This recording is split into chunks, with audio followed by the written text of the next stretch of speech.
Mr. O'Connor. What is your real name? Malcolm X. Is that your legal name? As far as I'm concerned, it's my legal name. Have you been to court to establish that I didn't have to go to court to be called Murphy or Jones or Smith. Excuse me for answering you this way. That's if all right. a Chinese person were to say his name was Patrick Murphy, you would look at him like he's insane, because Murphy is an Irish name, a European name, or the name that has a Caucasian or white background. And a yellow person, Chinese is a yellow man, and he has nothing to do or no connection whatsoever with the name Murphy. And if it doesn't look proper for a person who is yellow or Chinese to be walking around named Murphy or Jones or Johnson or Bunch or Powell, I think it would be just as improper for a black person or the so-called Negro in this country, as we're taught by the Honorable Elijah Muhammad to walk around with these names. And therefore he teaches us that during slavery, the same slave master who owned us put his last name on us to denote that we were his property.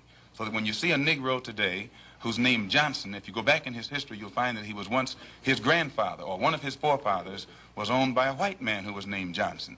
If his name is Bunch, his grandfather was owned by a white man that was named Bunch. Would you mind telling me what your father's last name was? My father didn't know his last name.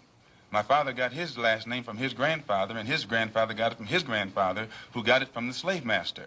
The real names of our people were destroyed during slavery. Was there any line, any point in the genealogy of your family when you did have to use the last name, and if so, what was it? The last name of my forefathers was taken from them when they were brought to America and made slaves. And then the name of the slave master was given, which we refuse. We reject that name today. You mean you won't even tell me what your father's supposed last name was or gifted last name was? I never acknowledge it whatsoever. Let me ask you about the status of Elijah Muhammad. First of all, is he ill? I spoke to him today. He is in better health than he has been. He's suffering from asthmatic bronchitis. Is that why he didn't attend your rally on last Tuesday? Yeah, the only reason that he didn't attend was his ill condition, and the weather here, especially on that particular day, was of such nature that it would have been almost insane for him to come. Well, now, did you hold that meeting last Tuesday because it coincided with the general election, the primary election? I think if you study the history of Mr. Muhammad's work and religious work in this country, we've had our convention on February the 26th every year for, I think, the past 33 years. Well, now, while you don't care to discuss your former name or the name that the slave master gave to your antecedents, it is a matter of record that Muhammad's last name was Poole, Elijah Poole. No, that's the name that his slave master gave to his grandfather or great-grandfather, but that's not his name. Well, his mother and father thought when they called him Elijah Poole that was his name. They didn't know any better. Well, if they didn't know any better or not, they thought that was his name. Yes, sir, but, sir... Well, what I'm trying to find out is when did he cease to be Elijah Poole and get to be Elijah Muhammad? In 1931, I think it was, in Detroit, he was taught the true history of our people and made aware at that time that he was wearing an English name, and by not being an Englishman, he looked out of place. And his teacher gave him the name that he's wearing today, Muhammad, Elijah Muhammad. All right, now when did he become what he purports to be in your literature, the son of Allah? I've never heard the Honorable Elijah Muhammad referred to as the son of Allah. The prophet of Allah. Okay. I've never heard him referred to as the prophet of Allah. What do you refer to him Messenger of Allah. All right, the messenger of Allah, and I appreciate the correction. Yes, he says that a prophet is somebody who predicts the future, and he's not predicting the future, whereas a messenger is someone who carries a message that has been given to him by one who authors that message. Well, now, who gave him the message, and to whom is it supposed to be delivered? Master W.F. Muhammad, the one who taught him, is the author of the message. He gave it to the Honorable Elijah Muhammad, which makes him the messenger. And he's to deliver that message of truth and righteousness to the 20 million American so-called Negroes, which means he's to teach us the truth, which will awaken us, and then show us how to live a life of righteousness, which will automatically qualify us for recognition as human beings by all other righteous human beings here on this earth. Well, now, one other question. With reference to what Mr. Hurlbut asked you a little bit ago, you took a very moderate position of wanting independence without having any hatred for the whites. Do I understand that correctly? Hatred is not involved in it whatsoever. Well, I recall in a recent plane crash, I mean 2 or 3 years ago, or less than that, a charter flight on Air France in which a group of people from Atlanta, Georgia, were, as they say in the business, as they took off from Orly Field. And you were quoted at that time as expressing great gratification that this tragedy had occurred. Do you recall that? I recall it. What did you say? Do you remember? The press misinterpreted it and misrepresented it. What did you say? They said that it was made at a Muslim meeting. It wasn't. It was made at a rally of Negroes, Baptist, Methodist, Catholic, and otherwise in Los Angeles, who were rallying to protest the brutal shooting of 7 unarmed Negroes and what did you by say? heavily armed white policemen in the city of Los Angeles. And because we are a people who have been taught by the Honorable Elijah Muhammad to never carry weapons of any kind, but to get on God's side and rely on God to fight our battles for us, at the time that these brothers were shot down so brutally, I pointed out at the funeral of the brother who died that God would step in and take a hand in giving us some form of justice for the brutal killing of our brother. And when the plane crashed in France, I pointed out to the crowd at this rally that this was an act of God showing his wrath or complete resentment over the brutal form of injustice that had been inflicted upon our poor unarmed brothers. Were you saying that, or do you believe that? At that time, Dr. Billy Graham was in a crusade in Chicago, and the press, your papers here in this city, quoted Billy Graham of also saying that plane crash was an act of God. And if you take time to check the newspapers, I think that you'll find that this is correct. But no one thought that Billy Graham was so wrong when he attributed the crash of this plane to his God. But when we say that it come from our God, then we're looked upon as being, outrageous. I know, but you took the position that this was a matter of satisfaction to you for an injustice done against you, and I think that that's a trifle severe. We did not think that it was a coincidence that 120 of the whites on this plane came from the state of Georgia, a state that has the worst record in the history of America for the mistreatment of black people in this country. Worse than Mississippi? They maybe are a little less, Mississippi is a little less hypocritical today than Georgia, but both of them are still practicing the same thing. Now the whites in Georgia bite Negroes with a smile, whereas they used to bite them with a growl. But they're still being bitten, and we don't think that it is any worse to be bitten with a smile than it is to be bitten with a growl. Mr. Calvert. While we're on the subject of Mississippi, what is your organization's position of what happened in Mississippi in the past 6 months? Such as what? Such as the James Meredith incident and the enrollment of him in the university. Well, the Honorable Elijah Muhammad wants justice for every one of the 20 million so-called Negroes. And to just take one Negro and stick him in college with the aid of 15,000 troops and at a cost of $6,000 is a disgrace. It's a waste of taxpayers' money. It's a farce. It's hypocrisy. Because if it's right for one Negro to be forced into that university, then every Negro in the state of Mississippi who is qualified has the same right to go to that university. And if the government is not ready and willing to enforce the right of every Negro in the state of Mississippi, then, in my opinion, sir, it's only hypocrisy to pretend that they are for justice by pushing one Negro in and blowing it up all over the world to make it look like they're solving the problem when millions of black people in that state are still going to segregated schools and getting an inferior education. Does your organization encourage members to attempt to enter schools that have been known as all white in the past? The Honorable Elijah Muhammad doesn't discourage us from attending white schools, but he does say that it is better for us to go to our own schools, and after we have a thorough knowledge of ourselves, of our own kind, and racial dignity has been instilled within us, then we can go to anyone's school and we'll still retain our race pride, our racial dignity, and we will be able to avoid the subservient inferiority complex that most Negroes have or that is instilled within most Negroes who receive this sort of integrated education. You were born in Omaha, is that right? Yes, sir. And your family left Omaha when you were, what, 1 year old? I imagine about a year old. And why did they leave Omaha? Well, to my understanding, the Ku Klux Klan burned down one of their homes in in Omaha. We had a lot of Ku Klux This made Klan. your family feel very unhappy, I'm sure. Well, insecure, if not unhappy. So you must have a somewhat prejudiced point of view, a personally prejudiced point of view. In other words, you cannot look at this in a broad academic sort of way, really. Can you? I think that's incorrect because despite the fact that that happened in Omaha, and then when we moved to Lansing, Michigan, our home was burned down again. In fact, my father was killed by the Ku Klux Klan. And despite all of that, no one was more thoroughly integrated with whites than I. No one has lived more so in the society of whites than I. And it was only until I became a Muslim that I ceased living in the society You of say you were whites. thoroughly integrated with the whites, Malcolm. Yes. Do you have white people in your family background? Definitely, most Negroes in this country have whites in their family background because... How are you going to differentiate between the white blood that's in you and the Negro blood that's in you? And you don't mind my using the term Negro because you use this yourself. I use it interchangeably. I know you do. Why do you do that? Well, I use it if it fits the purpose to use it, but I use it against my will.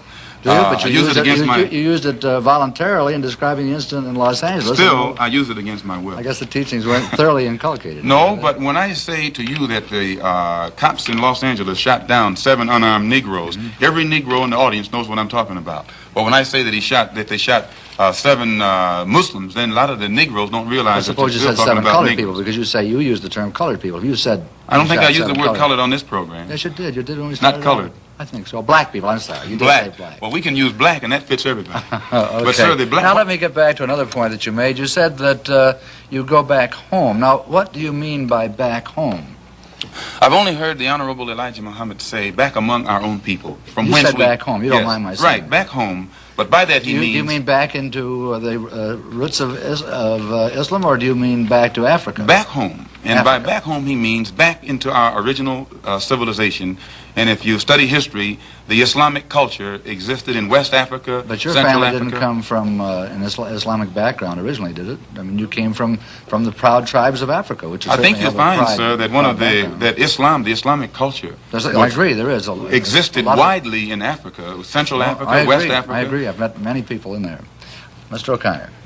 With regard to that tragedy out there in Los Angeles, I myself refer to it when it happened as the tragic police action, so I am not totally biased. Thank you, sir. Coming from Muhammad Speaks, which is the publication of your cult or your religion, Elijah Muhammad referred to the policemen out there, the white policemen, as devils.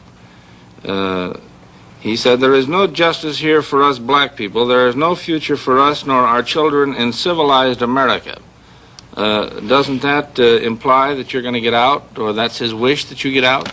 If he referred to those policemen out there as devils, who were heavily armed and knew that the Negroes whom they were shooting down in cold blood were not heavily armed, I don't think that those policemen themselves would deny that they're devils. Nor would any Negro who witnessed such a deed deny that they are devils. Well, about the other part of it, there's no justice here for us black people. There is no future for us nor our children in civilized America. And I didn't make that up. He said it in his own And he's correct publication. in what he says, sir. Well, what does it mean? Does it mean you're going to get out, or It what? means the same thing that Attorney General Robert Kennedy means when he says that the #1 domestic problem in America is the race problem. That it is almost impossible to solve it. It's almost impossible to give justice to Negroes. What has been the growth of the Muslim movement? There are conflicting reports as to how many Muslims there are in the United States. Can you tell us? Well, most critics say that the dissatisfied follow Muhammad, that the unemployed and the oppressed follow Muhammad. And I think you'll agree, the sociologists, the economists, and other experts say that the masses of black people are dissatisfied, unemployed, oppressed, and fed up. So that he actually gets his support at the mass level. But now you have other Negroes at the class level who pretend not to go for him, because usually their job has been given to them by the white man. They have positions to which they have been appointed, and they think that the only way that they can protect their job is by pretending in front of the white man that they don't go for Mr. Muhammad either. But you find that he gets how many support Muslims at do all you levels. say there are in numbers? I couldn't say. I've never heard him say, and he's the only one who would know. 500,000? I couldn't say. I think that anyone who does say is not in a position to know, and anyone who knows wouldn't say. What do you think that the Urban League and the NAACP have accomplished for your people? What's your attitude Well, in toward their them? own way, they have been doing their best to bring about freedom, justice, and equality and human dignity for the black people in this country. But today you have such an intense degree of dissatisfaction and impatience existing among our people at the mass level that it is almost impossible to come to them with a program that's going to take another 100 years to solve their problem, and they still be satisfied to wait. So that they have, the Urban League and the NAACP has done a good job within their understanding. But today it takes more immediate solutions. And the solution that the Honorable Elijah Muhammad has is immediate. It's more practical. You think they're not moving fast enough? Well, they're moving as fast as they can. But that's not fast enough for the masses of black people. If a person is sitting on a warm stove and you get ready to let him up, no matter how slow you are, he has patience because it's only warm. But the masses of black people who are sitting on a hot stove, they're impatient. And no matter how fast you say progress is being made toward letting them up, that progress is not fast enough for them. Well, the NAACP and the Urban League have both been critical of the Muslims. The NAACP and Urban League have been maneuvered into criticizing us against their own will. Usually the divide and conquer tactics have always been used by the oppressor to keep the oppressed oppressed. And the NAACP has been used against the Muslims. Efforts have been made to use us against them. But the Honorable Elijah Muhammad said he'll work with the NAACP, the Urban League, and any other Negro organization that wants to uplift the black man as long as it doesn't conflict with our religious principles. Well, I remember once when Elijah was quoted as having said that the Urban League and the NAACP sold out to the white man. Has he ever made that statement to my knowledge, I don't think that he has said that they sold out to the white man. I've heard him say that. Is that his feeling? The NAACP has been in existence for 54 years. And they elect a new national president every year, and they have never elected a black man to sit in that capacity. Arthur Spingarn has been president of the NAACP for 24 years. And so in this sense, it means that either they're practicing the same discrimination that they accuse the white man of practicing, they're practicing it themselves, or else they're not qualifying other Negroes in that organization for positions of leadership. This is our only criticism. You personally feel that they have sold out to the white man? You personally feel that those organizations have sold out to the white man? I don't think that they would knowingly allow themselves to be used or misused against their own people.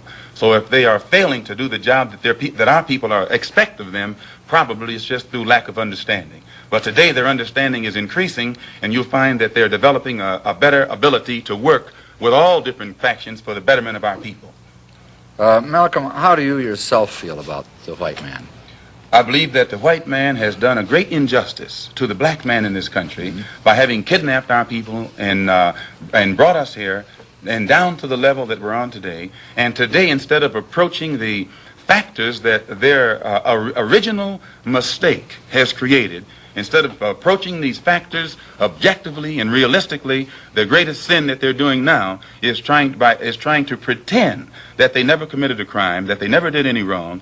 And when the Honorable Elijah Muhammad points out the injustices that our people are suffering, they make that sin worse by accusing him of teaching hate, or by accusing him of black supremacy, or by accusing him of advocating violence, simply because he is pointing out the real factors in the problem. We have a little time left. You don't have to hurry so much, Malcolm.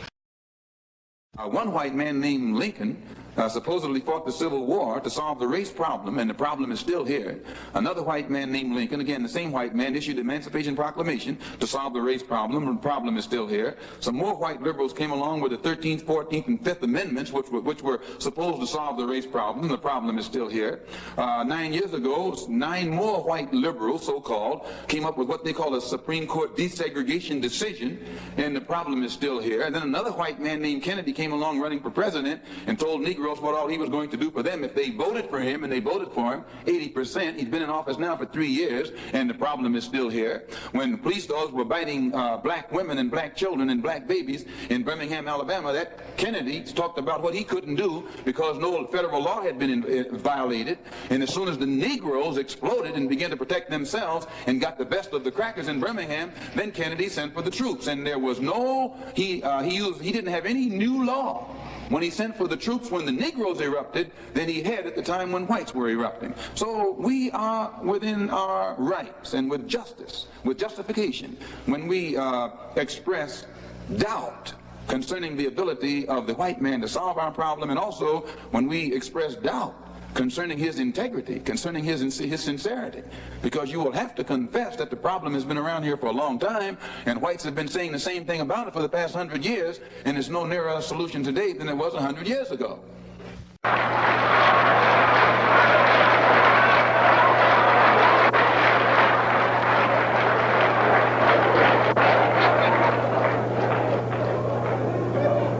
Who taught you, please, who taught you to hate the texture of your hair? Who taught you to hate the color of your skin to such extent that you bleach to get like the white man? Who taught you to hate the shape of your nose and the shape of your lips? Who taught you to hate yourself from the top of your head to the soles of your feet? Who taught you to hate your own kind? Who taught you to hate the race that you belong to? So much so that you don't want to be around each other. No, before you come asking Mr. Muhammad, does he teach hate, you should ask yourself, who taught you to hate being what God gave you?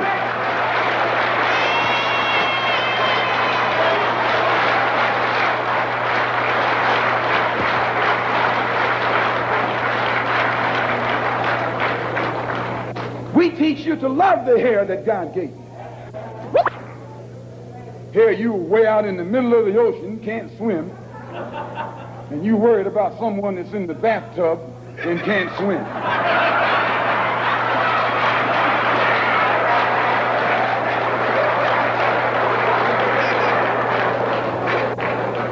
We don't steal, we don't gamble, we don't lie, and we don't cheat. And that also deprives the government of revenue, because you can't get into a whiskey bottle without getting past the government seal. You can't open a deck of cards without getting past the government seal. There's a white man makes the whiskey and then puts you in jail for getting drunk.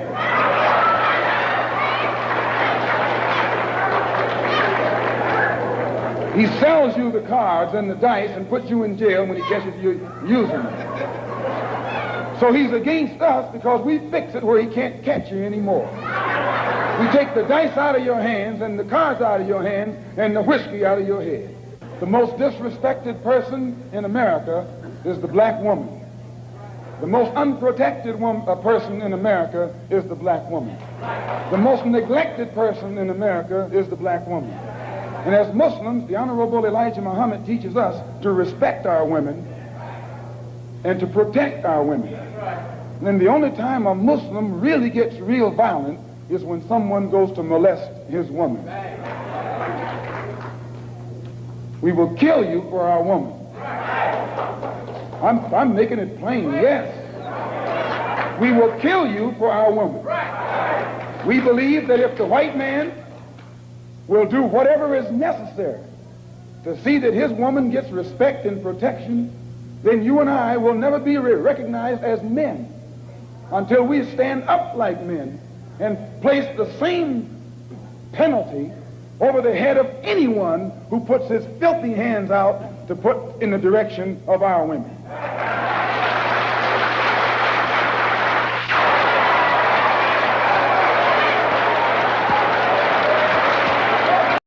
My personal political philosophy, black nationalism, which means that the black man should control the politics of his own community and control the politicians who are in his own community.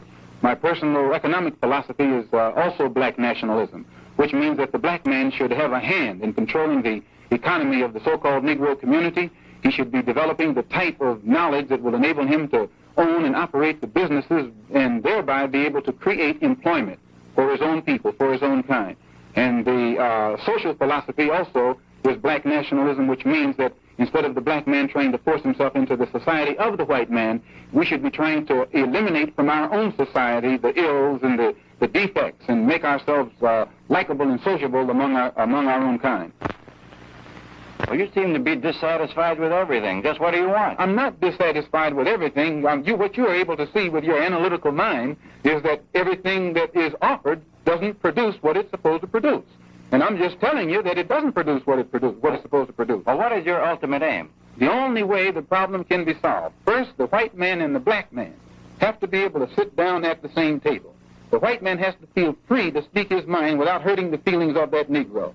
And the so-called Negro has to feel free to speak his mind without hurting the feelings of the white man. Then they can bring the issues that are under the rug out on top of the table and take an intelligent approach to get the problem solved. That's the only way that they'll ever do it. We need an action program while we are Muslims, or while we are Christians, or while we are whatever we are. We still need an action program that will eliminate these evils that are in our community. And this is what we're trying to do with the Muslim Mosque Incorporated. Do you consider yourself militant? I consider myself Malcolm. Back during slavery, when black people like me talked to the slaves, they didn't kill him. They'd send some old house Negro along behind him to undo what he said. You have to read the history of slavery to understand this. There were two kinds of Negroes. There was that old house Negro and the field Negro. And the house Negro always looked out for his master. When the field Negroes got too much out of line, he held them back in check. He put them back on the plantation. The house Negro could afford to do that because he lived better than the field Negro. He ate better, he dressed better, and he lived in a better house. He lived right up next to his master in the attic or the basement. He ate the same food his master ate and wore his same clothes. And he could talk just like his master. Good diction. And he loved his master more than his master loved himself. That's why he didn't want his master hurt. If the master got sick, he'd say, "What's the matter, boss? We sick?" When the master's house caught a fire, he'd try and put the fire out. He didn't want his master's house burned. He never wanted his master's property threatened. And he was more defensive of it than the master was. That was the house Negro. But then you had some field Negroes who lived in huts, had nothing to lose. They wore the worst kind of clothes, they ate the worst food, and they caught hell. They felt the sting of the lash. They hated their master. Oh, yes, they did.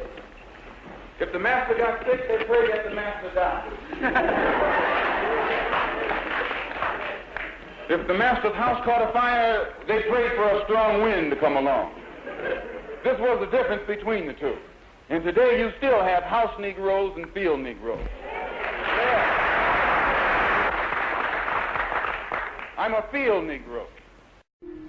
No, this is done by those who were guilty of all those things that the counterpart of all those things you just mentioned. The white people who were guilty of white supremacy try and hide their own guilt by accusing the Honorable Elijah Muhammad of teaching black supremacy when he tries to uplift the mentality, the social, mental, economic condition of black people in this country. And Jews who have been guilty of exploiting the black people in this country economically, civically, and otherwise hide their guilt by accusing the Honorable Elijah Muhammad of teaching, of being anti-Semitic, simply because he teaches our people to go into business for ourselves and try and take over the economic leadership in our own community. And this other thing, white supremacy, anti-Semitism, and what was this other? And hatred. And hatred. And since the white people collectively have practiced the worst form of hatred against Negroes in this country, and they know that they are guilty of it, now when the Honorable Elijah Muhammad comes along and begins to list the historic deed, the historic attitude, the historic behavior of the white man in this country toward the black people in this country, again, the white people are so guilty that they can't stop doing these things to make Mr. Muhammad appear wrong, so they hide their wrong by saying that he is teaching hatred. History is not hatred. Actually, we are Muslims because we believe in the religion of Islam. We believe in one God. We believe in Muhammad as the apostle of God.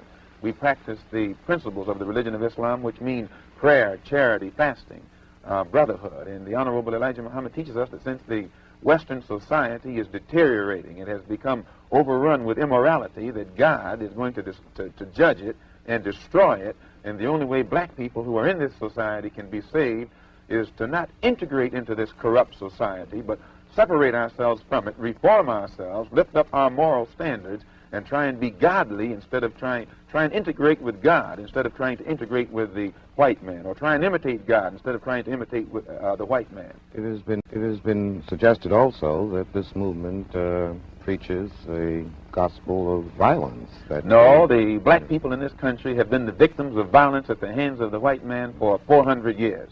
And following the ignorant Negro preachers, we have thought that it was godlike to turn the other cheek to the brute that was brutalizing us. And today, the Honorable Elijah Muhammad is showing black people in this country that just as the white man and every other person on this earth has God-given rights, natural rights, civil rights, any kind of rights that you can think of when it comes to defending himself, black people we should have the right to defend ourselves also. And because the Honorable Elijah Muhammad makes black people brave enough, men enough to defend ourselves no matter what the odds are, the white man runs around here with the doctrine that Mr. Muhammad is advocating violence when he's actually telling Negroes to defend themselves against violent people. I see. Well, the Reverend Martin Luther King preaches a doctrine of nonviolent insistence upon the rights of the American Negro. What is your attitude toward this philosophy? The white man pays Reverend Martin Luther King, subsidizes Reverend Martin Luther King, so that Reverend Martin Luther King can continue to teach the Negroes to be defenseless. That's what you mean by nonviolent. Be defenseless. Be defenseless in the face of one of the most cruel beasts that has ever taken the people into captivity. That's this American white man. And they have proved it throughout the country by the police dogs and the police clubs. 100 years ago, they used to put on a white sheet and use a bloodhound against Negroes. Today, they have taken off the white sheet and put on police uniforms. They've traded in the bloodhounds for police dogs, and they're still doing the same thing. And just as Uncle Tom, back during slavery, used to keep the Negroes from resisting the bloodhound or resisting the Ku Klux Klan by teaching them to love their enemy or pray for those who use them despitefully. Today, Martin Luther King is just a 20th century or modern Uncle Tom or a religious Uncle Tom who is doing the same thing today to keep Negroes defenseless in the face of attack that Uncle Tom did on the plantation to keep those Negroes defenseless in the face of the attacks of the Klan in that day. But the goal of Dr. King is full equality and full rights of citizenship for Negroes. The goal of Dr. Martin Luther King is to give Negroes a chance to sit in a segregated restaurant beside the same white man who had brutalized them for 400 years. The goal of Dr. Martin Luther King is to get Negroes to forgive the people who have brutalized them for 400 years by lulling them to sleep and making them forgetting what those whites have done to them. But the masses of black people in America today don't go for what Martin Luther King is putting down. As you said in one of your articles, it's psychologically insecure or something of that sort. I forget how you put it. But you didn't endorse what Martin Luther King was doing yourself. I do not reject his goals of full integration and full equality rights for American citizens. Do you reject these goals? If you don't think that he's walking on the right road, I'm quite sure you don't agree that he'll get to the right place. And if you would classify his method as psychologically unrealistic, I think that if a man's method is psychologically unrealistic, which means the road or the means or the method that he's using, I think as a psychologist, you'd be very doubtful that he would reach the right goal. There is one correction, Mr. Malcolm, I'd like to make here. In that same piece that you're quoting from, I said that his methods are effective. His philosophy of love of the oppressor, I thought, was psychologically burdensome. But I would be more interested in your goals. What are the goals of the movement which you represent so effectively? Just as you said in the same article, see, Mr. Muhammad is trying to get us on God's side so God will be on our side and help us to fight our battles against a very vicious, deceitful, hypocritical enemy. And this is why Mr. Muhammad put so much stress upon moral reformation. That when Negroes stop getting drunk, when Negroes stop fornicating and committing adultery, when Negroes stop being addicted to drugs and these things that destroy the moral fiber and the morale of the Negro, then our people will be able to get together and unite in harmony and unity and get our own problems solved. Toward what end would you want our people united? What would you... Towards being on God's side. The Honorable Elijah Muhammad teaches us that God now is about to establish a kingdom on this earth based upon brotherhood and peace. And the white man is against brotherhood, and the white man is against peace. His history on this earth has proved that.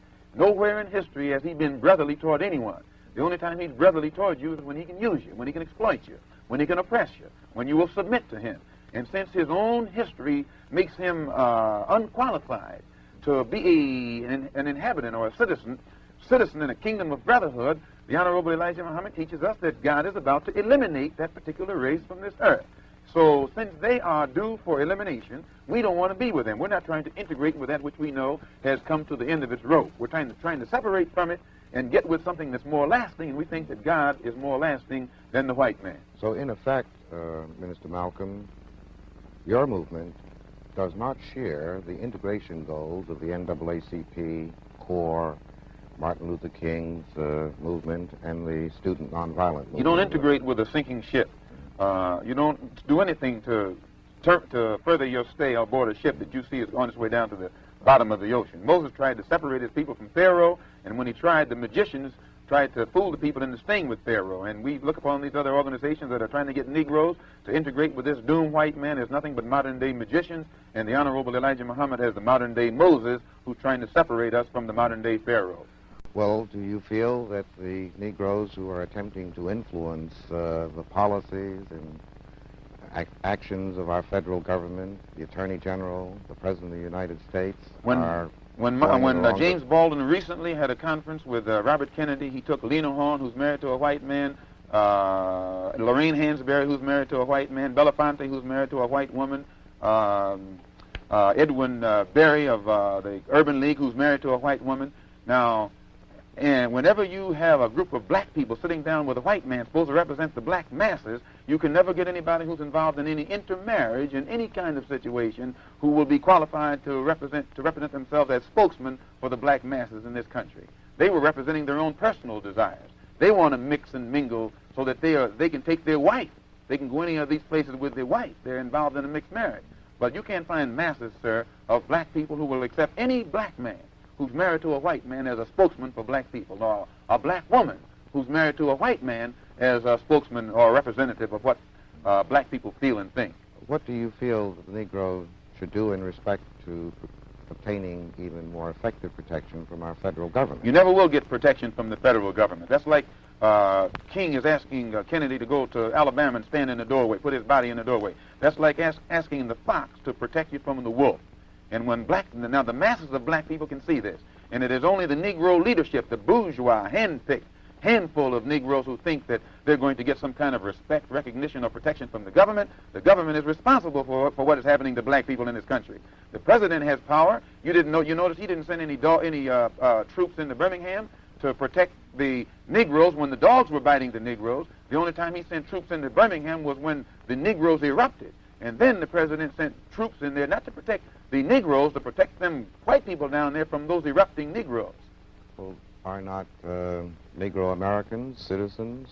If they were citizens, you wouldn't have a race problem. If the Emancipation Proclamation was authentic, you wouldn't have a race problem. If the 13th, 14th, 15th Amendment to the Constitution was authentic, you wouldn't have a race problem. If the Supreme Court desegregation decision was authentic, you wouldn't have a race problem. All of this is hypocrisy. And it is this hypocrisy that has been practiced by the so-called white, so-called liberal for the past 400 years that compounds the problem, makes it more complicated instead of eliminating the problem. Well, Minister Malcolm, what do you see as the future of the Negro in America? What do you think will be the culmination of the present thrust? Until the white man in America sits down and talks with the Honorable Elijah Muhammad, he won't even know what the race problem what makes the race problem what it is. And it's just like Pharaoh couldn't get a solution to his problem until he talked to Moses, or Nebuchadnezzar or Belshazzar couldn't get a solution to his problem until he talked to Daniel. The white man in America today will never understand the race problem or come anywhere near getting a solution to the race problem until he talks to the Honorable Elijah Muhammad. Then Mr. Muhammad will give him God's analysis, not some kind of political analysis or psychologist analysis or some kind of clergyman's analysis, but God's analysis. That's the analysis that Moses gave Pharaoh. That's the analysis that Daniel gave Belshazzar. And today we have a modern Belshazzar and a modern Pharaoh sitting in Washington, D.C. What do you think is going to happen in Birmingham, in Jackson, Mississippi, in Philadelphia, in Boston, in Englewood? Well, Dr. Clark, as you know, these Negro leaders have been telling the white man everything is all right, everything's under control. And they've been telling the white man that Mr. Muhammad is wrong, don't listen to him. But everything that Mr. Muhammad has been saying is going to come to pass, is now coming to pass. And now the Negro leaders are standing up saying that we're about to have a racial explosion. You're going to have a racial explosion. And a racial explosion is more dangerous than an atomic explosion. It's going to explode because black people are dissatisfied. They're dissatisfied not only with the white man, but they're dissatisfied with these Negroes who have been sitting around here posing as leaders and spokesmen for black people and actually making the problem worse instead of making the problem better. What will be the consequence of this explosion? Anytime you put too many sparks around a powder keg, the thing is going to explode. And if the thing that explodes is still inside the house, then the house will be destroyed. But what will happen? So the Honorable Elijah Muhammad is telling the white man, get this powder keg out of your house.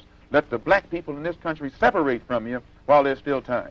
And if the black man is allowed to separate and go on onto some land of his own, where he can solve his own problems, then there won't be any explosion.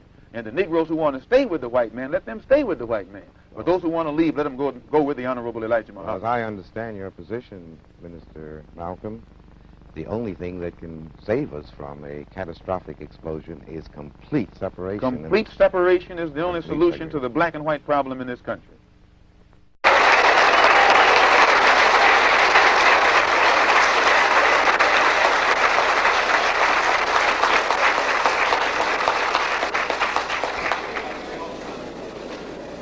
Assalamu alaikum. Mr. Moderator, our distinguished guests, brothers and sisters, our friends and our enemies.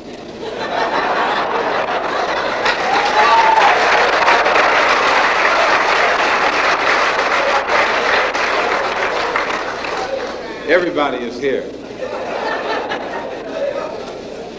As many of you know, last March, when it was announced that I was no longer in the Black Muslim movement, it was pointed out that it was my intention to work among the 22 million non-Muslim Afro-Americans and to try and form some type of organization or create a situation where the young people, our young people, the students and others, could study the problems of our people for a period of time and then come up with a new analysis and give us some new ideas and some new suggestions as to how to approach a problem that too many other people had been playing around with for too long. And that we would have some kind of meeting and determine at a later date whether to form a black nationalist party or a black nationalist army.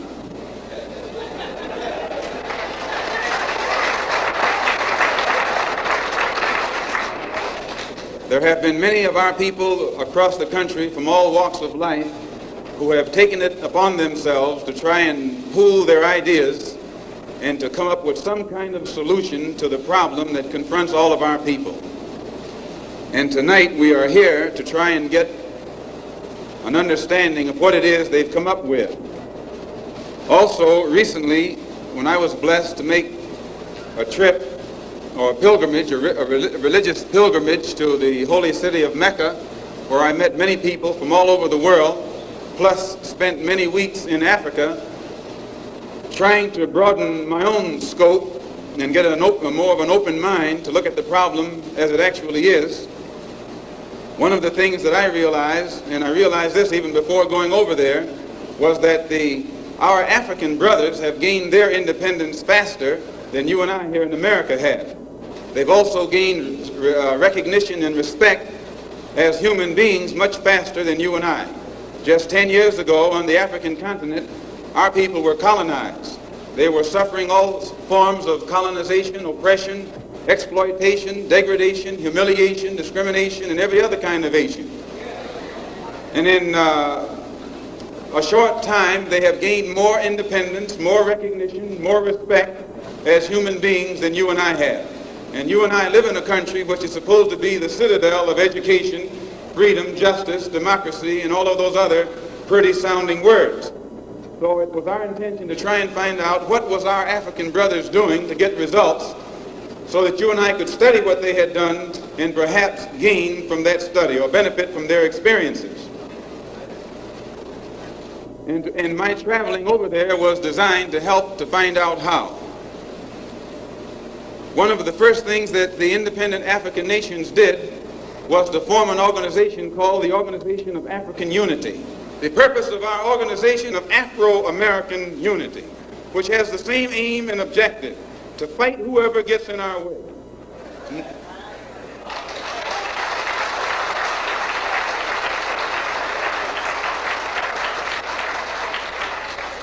to bring about the complete independence of people of African descent here in the Western Hemisphere, and first here in the United States, and bring about the freedom of these people by any means necessary.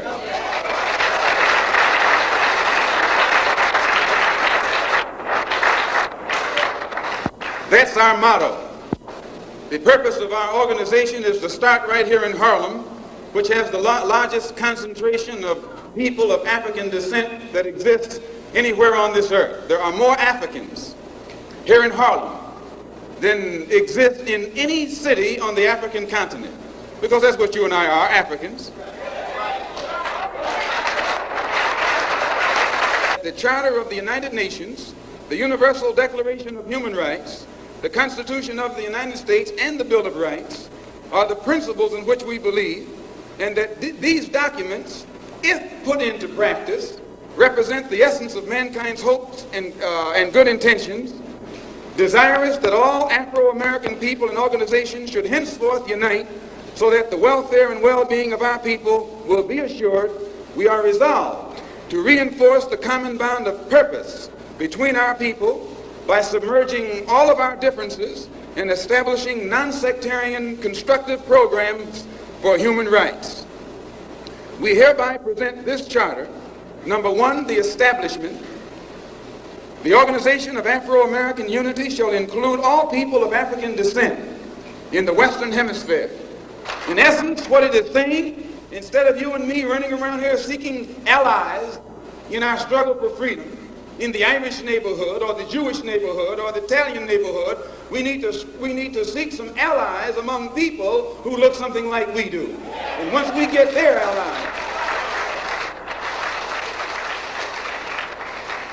it's time out for you and me to stop running away from the wolf right into the arms of the fox, looking for some kind of help. That's a drag. Number two, self-defense.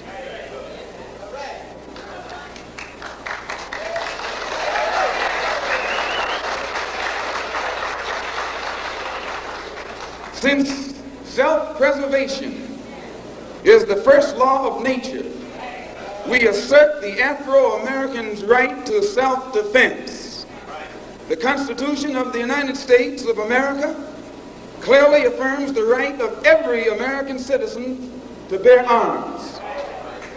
And as Americans, we will not give up a single right guaranteed under the Constitution. The history of unpunished violence against our people clearly indicates that we must be prepared to defend ourselves, or we will continue to be a defenseless people at the mercy of a ruthless and violent racist mob.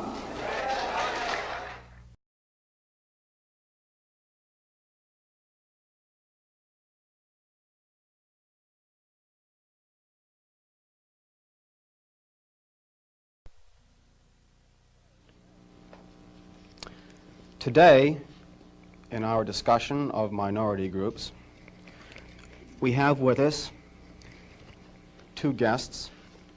One is Minister Malcolm X. Shabazz, one of the top leaders of the Nation of Islam, or the so-called black Muslims. And we also have Mr. Herman Blake, one of the teaching assistants in the course. We will discuss today some of the goals and some of the strategies of the Nation of Islam. And I wonder if Mr. Blake might start it off by asking Mr. Shabazz a question. Minister Malcolm, the thing that I thought might be good for starting it off is to talk about one of the most pervasive beliefs in the general society about the Nation of Islam, and that is that it is an organization dedicated to the use of violent means to attain its goals. The question I have is, how true is this, and why do you think it persists in society? Well, the Muslims who have accepted the religion of Islam and follow the religious guidance of the Honorable Elijah Muhammad have never bombed any churches, have never murdered any little girls, as was done in Birmingham, have never lynched anybody, have never at any time been guilty of initiating any aggressive acts of violence during the entire 33 years or more that the Honorable Elijah Muhammad has been teaching us.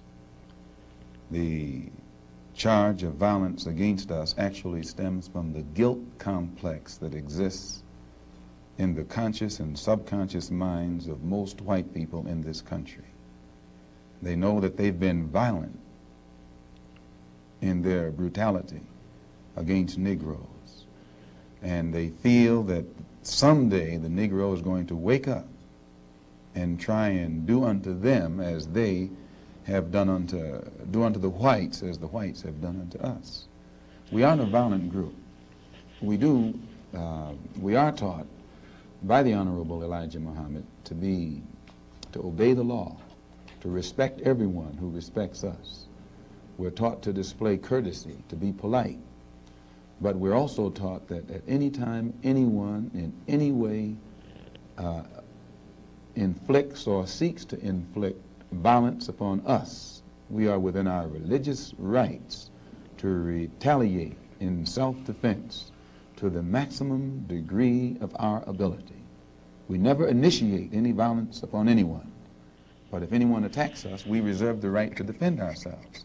So to accuse us of being violent is like accusing a man who is being lynched, who is being hung on a tree, simply because he struggles vigorously against his lyncher.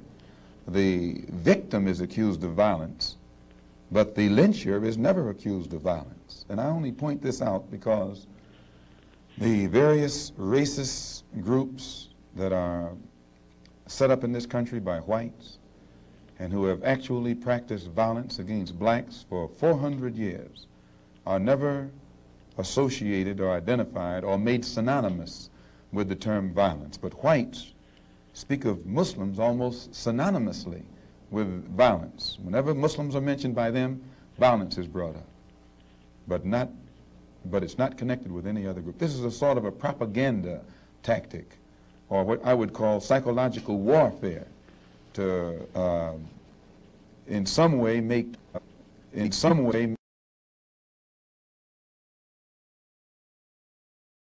No Negro leaders have fought for civil rights. What do you mean They by have fought? begged for civil rights. They have begged the white man for civil rights. They have begged the white man for freedom. And anytime you beg another man to set you free, you will never be free. Freedom is something that you have to do for yourselves. And until the American Negro lets the white man know that we are really, really ready and willing to pay the price that is necessary for freedom, our people will always be walking around here second-class citizens, or what you call 20th century slaves. What price are you talking about, sir? The price of freedom is death.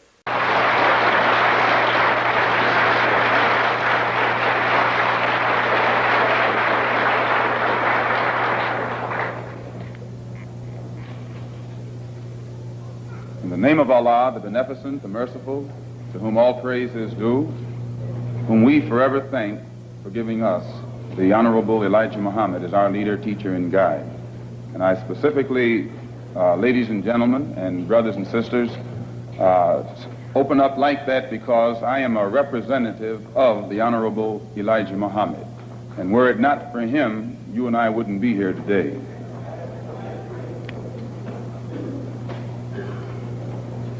In order for you and me to devise some kind of method or strategy to offset some of the events or a repetition of the events that have taken place here in Los Angeles recently, we have to go to the root. We have to go to the cause.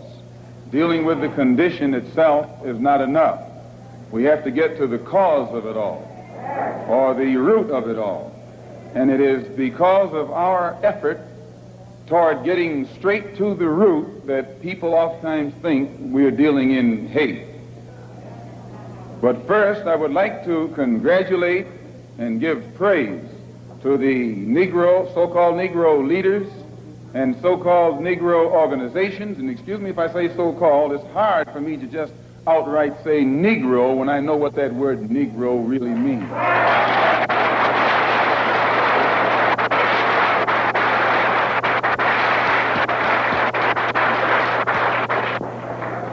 The person whom you have come to know as Ronald Stokes, we know him as Brother Ronald, one of the most religious persons who displayed the highest form of morals of any black person anywhere on this earth.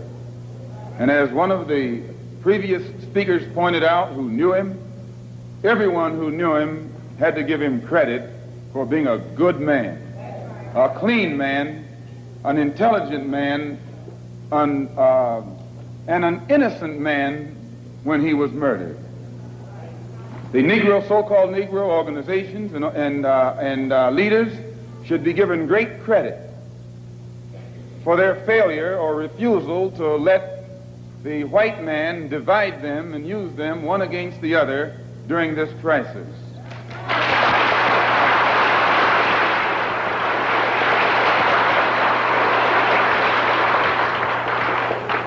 As Reverend Wilfred Wilson pointed out, I think it was 8 years ago today that the Supreme Court handed down the desegregation decision. And despite the fact that 8 years have gone past, that decision hasn't been implemented yet.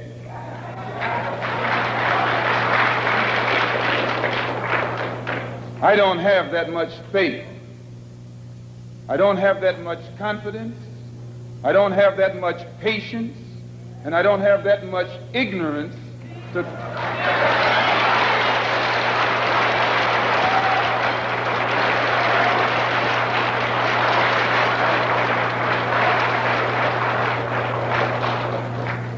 If the Supreme Court, which is the highest law-making body in the country, can pass a decision that can't get even 8% compliance with in 8 years because it's for black people, then my patience has run out.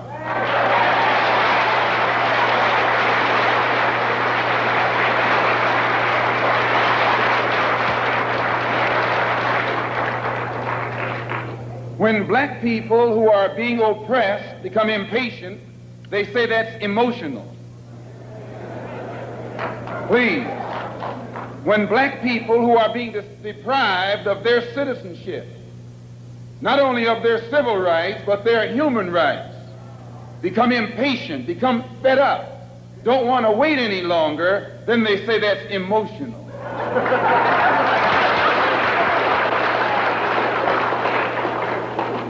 The Negro, so-called Negro leaders and organizations should be praised. They should be congratulated. They should be complimented, because out of all of them combined, the white man has not yet found one who will play the role of Uncle Tom.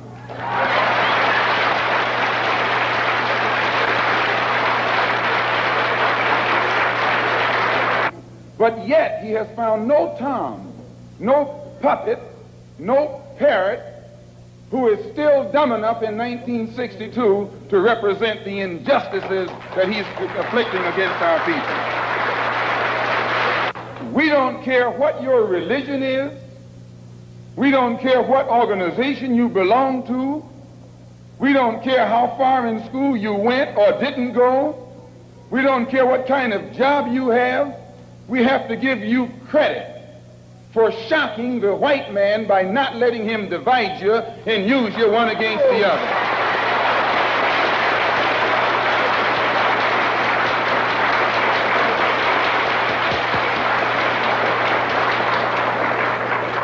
In the past, the greatest weapon the white man has had has been his ability to divide and conquer.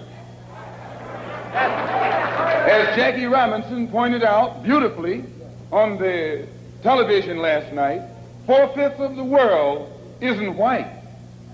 Isn't that what Jackie said?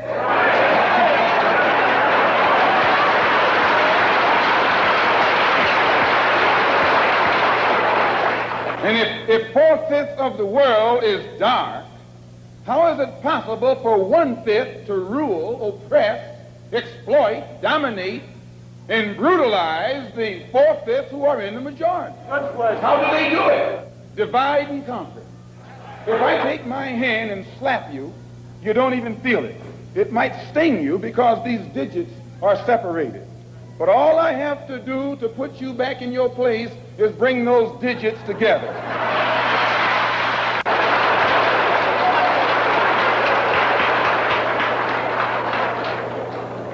This is what the white man has done to you and me. He has divided us and used us one against the other. But today, thanks to Allah, you can say thanks to God or thanks to Jesus or thanks to Jehovah, whatever you want.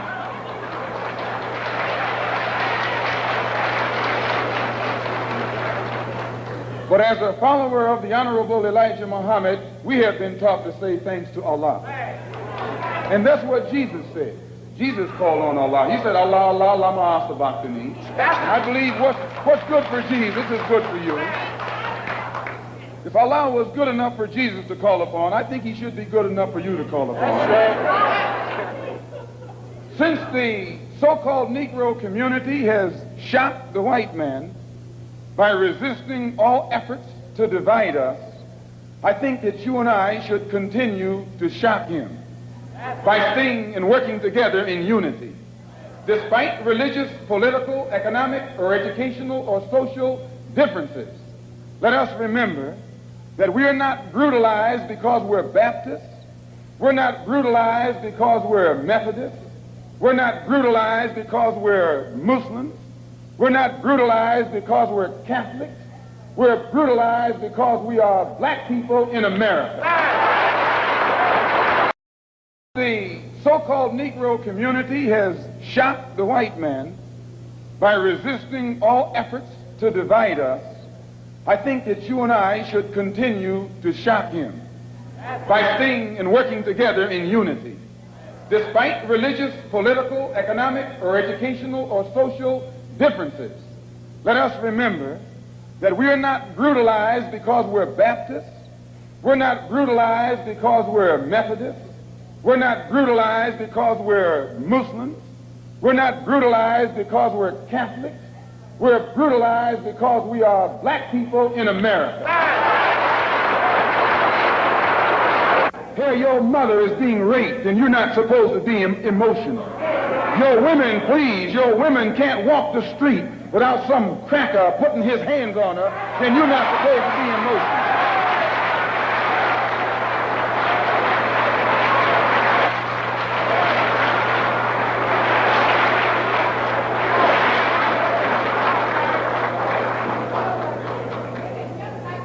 If you say that you're fed up, if you teach the Negro, they don't even know their own name.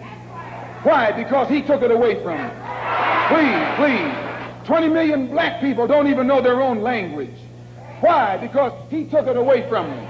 20 million black people who don't even know the history of their ancestors. Why? Because he took it away from them. And if you try and tell them how thoroughly and completely they've been robbed, he says you're teaching hate.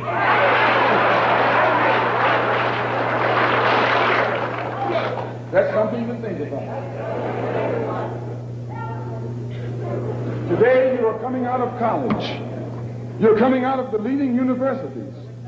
You're trying to go in a good direction, but you don't know which direction to go in. And if somebody tries to take you right to the root of your problem, they say that that man's a hate teacher. If I ask why should the senators in Washington, and then again if we tell you that Negroes are being hung on the tree or being shot down illegally, unjustly, and those Negroes should do something to protect themselves, you say you're advocating violence. The white man is tricking you. He's trapping you. He doesn't call it violence when he lands troops in South Vietnam. Please. He doesn't call it violence when he lands troops in Berlin. When the Japanese attacked Pearl Harbor, he didn't say get nonviolent. He said, praise the Lord, but pass the ammunition.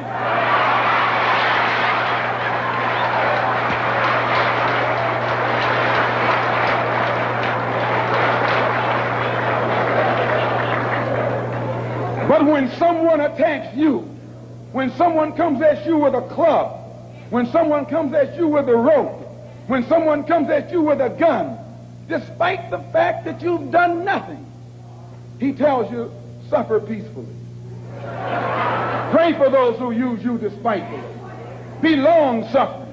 And how long can you suffer after suffering for 400 years? So I just want to clear up that little point right there, because he says that we play on your emotions. And when you turn on your television tonight, or your radio, or read the newspaper, they're going to tell you in that paper that I was playing on your emotions. Imagine you, a second-class citizen. That's not getting emotional, it's getting intelligent.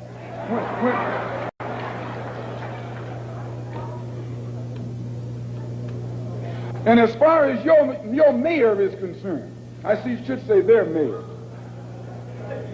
a man named Yorty, who has been slandering the Muslims, a professional liar,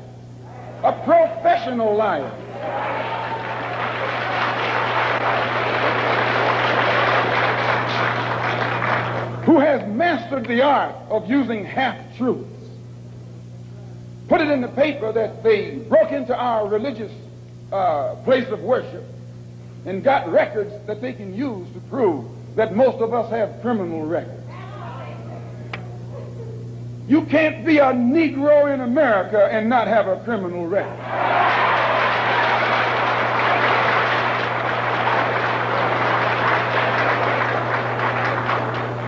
Martin Luther King has been to jail. Clean. James Farmer has been to jail. Why, you can't name a black man in this country who is sick and tired of the hell that he's catching who hasn't been to jail. Charged him with being seditious. They put Moses in jail. They put Daniel in jail. Why, you haven't got a man of God in the Bible that wasn't put to jail when they started speaking out against exploitation and oppression.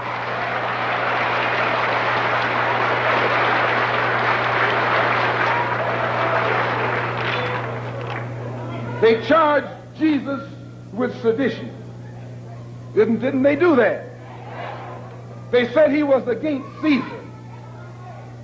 They said he was discriminating because he told his disciples, go not the way of the Gentiles, but rather go to the lost sheep.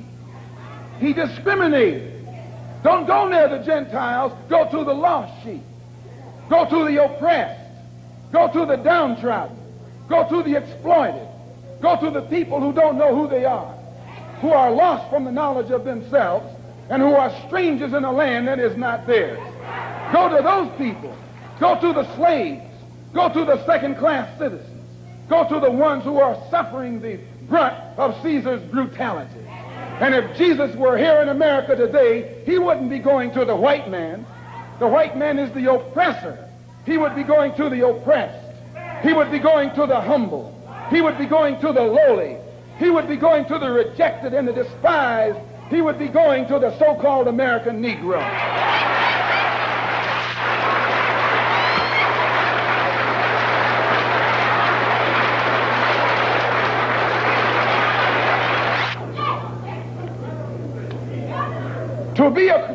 To have once been a criminal is no disgrace. To remain a criminal is the disgrace. I formerly was a criminal. I formerly was in prison. I'm not ashamed of that. You never can use that over my head. And that he's using the wrong stick. I don't feel that stick.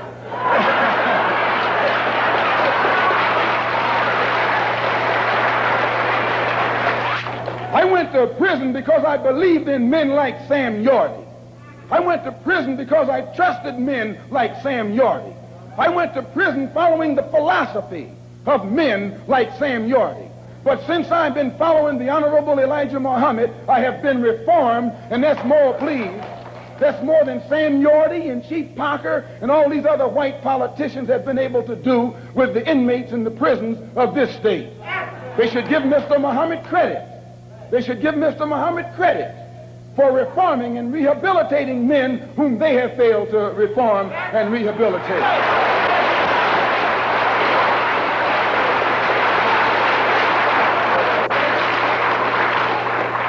Mayor Yorty referred to some press report that Mr. Muhammad had once been found guilty of contributing to the delinquency of a minor. He failed to explain purposely that in 1934, the Honorable Elijah Muhammad refused to send his children to the white schools in Detroit, Michigan that were teaching you about little black Sambo. That's the minor that he contributed to the delinquency of. You see, this vicious, fork-tongued white man has been able to take lives and make you turn against those who want to help you and make others turn against you. This is the contributing to the delinquency of a minor that this mayor, or man who calls himself mayor, is talking about. In the same article, he said that the Muslims are the same people who rioted in the United Nations. Someone should pull his coat and let him know that at the present moment, there are $6 million worth of suits leveled against two of New York's leading newspapers for making the mistake of charging the Muslims as being involved in those United Nations riots. We were not involved. And if this fork-tongued man who calls himself your mayor had taken the time to find that out, he wouldn't be walking into the trap that he's letting his ignorance lead him into.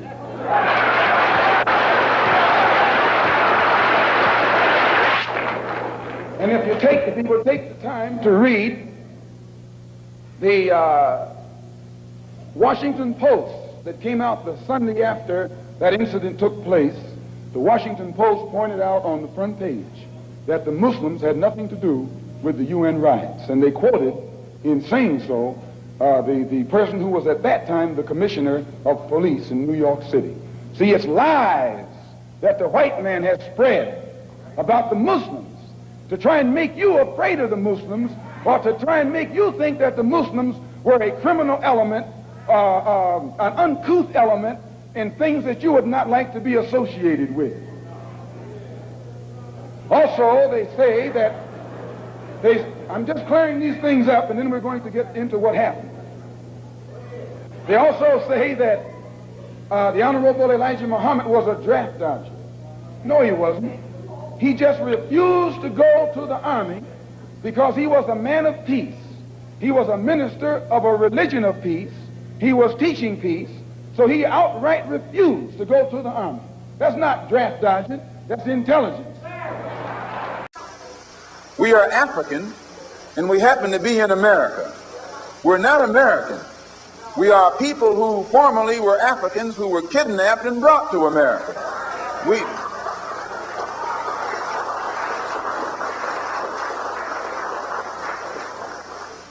Our forefathers weren't the Pilgrims. We didn't land on Plymouth Rock. The rock was landed on us.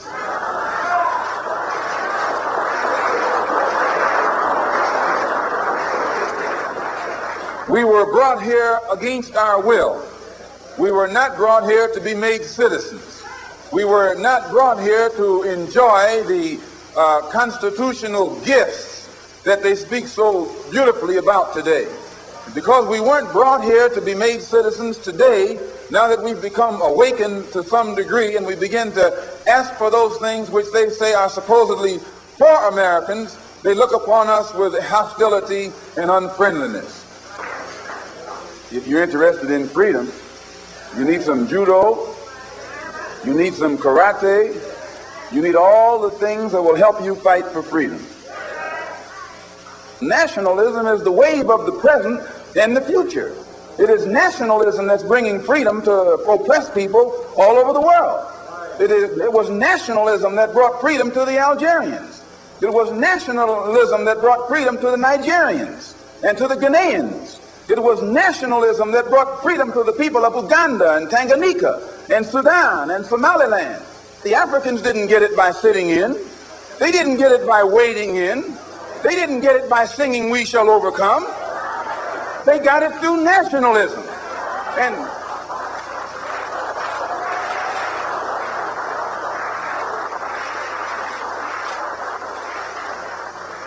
And you and I will get it through nationalism. What is it?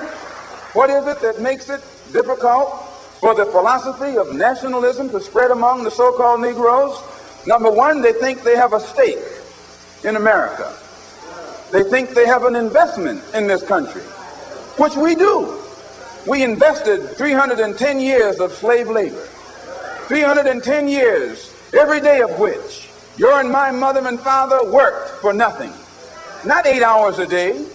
There was no union in that day. They worked from sun up until sundown, from can't see in the morning until can't see at night.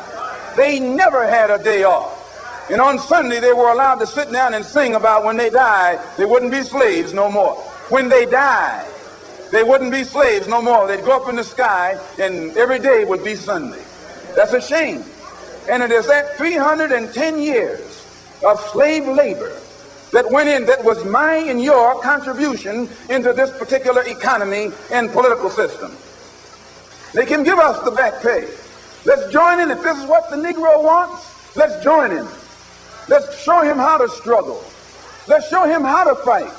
Let's show him how to bring about a real revolution. Let's make him stop jiving.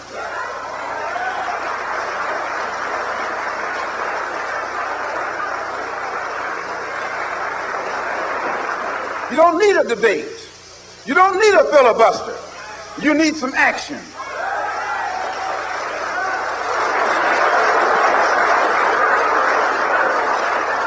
When I got to Paris, the man said I couldn't come in. Some man, French man. They gave me no explanation other than to say, we have our orders. They wouldn't let me phone the American embassy, and they tried to imply that the American embassy was behind it, which I told them that I didn't know that France was a satellite of the United States. Well, this made them angry because they like to be independent, you know, or pretend to be independent. They were taking their orders from someone as high up in the French foreign ministry who did not want me to enter France, and there's a reason for it. I don't blame them. And I told them while I was there that maybe my plane got mixed up and I was in South Africa in the wrong country. I told them this couldn't be Paris, it must be Johannesburg. And they got red. And you know how they can get red. There's a large, increasing number of dark-skinned people swelling the dark population of France and Britain, and it's giving them a great deal of cause for worry. No effort has been made to unite the Afro-American community or the American Negro community with the West Indian community, and then those two communities with the African community, and those communities with the Asian community. This has never been done. And this frightened many interests in this country.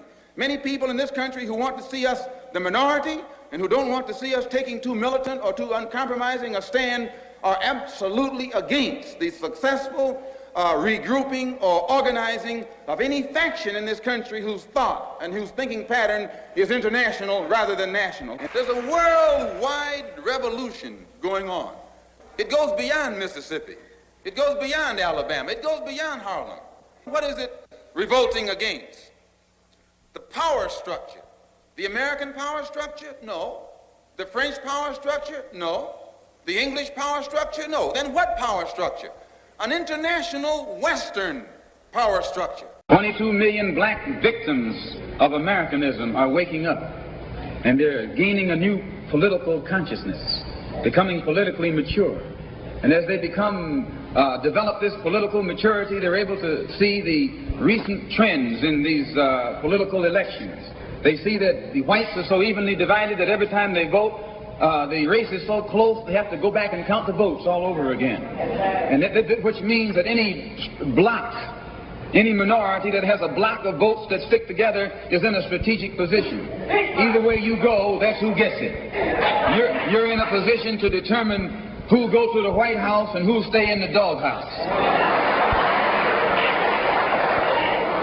You're the one who has that power. You can keep Johnson in Washington, D.C., or you can send him back to his Texas cotton patch.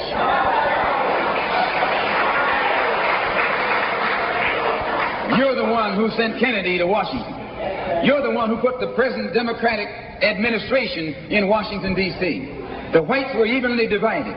It was the fact that you threw 80% of your votes behind the Democrats that put the Democrats in the White House.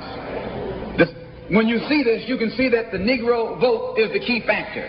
And despite the fact that you are in a position to be the determining factor, what do you get out of it?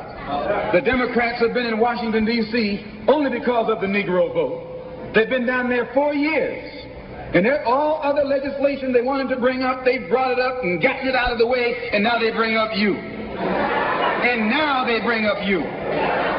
You put them first, and they put you last. Because you're a chump.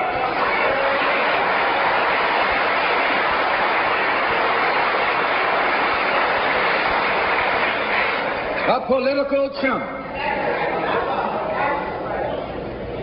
In Washington, D.C., in the House of Representatives, there are 257 who are Democrats. Only 177 are Republican. In the Senate, there are 67 Democrats. Only 33 are Republicans. The party that you back controls 2/3 of the House of Representatives and the Senate, and still they can't keep their promise to you, because you're a chump.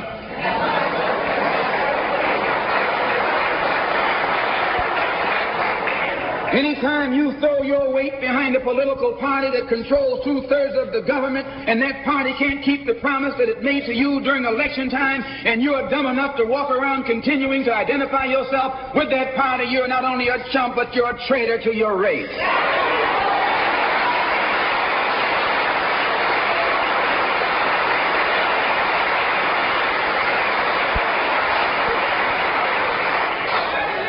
And what kind of alibi do they come up with? They try and pass the buck to the Dixiecrats. Now, back during the days when you were blind, deaf, and dumb, ignorant, politically immature, naturally you went along with that. But today, as your eyes come open and you develop political maturity, you're able to see and think for yourself. And you can see that a Dixiecrat is nothing but a Democrat in disguise. You look at the structure of the government that controls this country. It's controlled by 16 senatorial committees and 20 congressional committees. Of the 16 senatorial committees that run the government, 10 of them are in the hands of Southern segregationists. Of the 20 congressional committees that run the government, 12 of them are in the hands of Southern segregationists. And they're going to tell you and me that the South lost the war.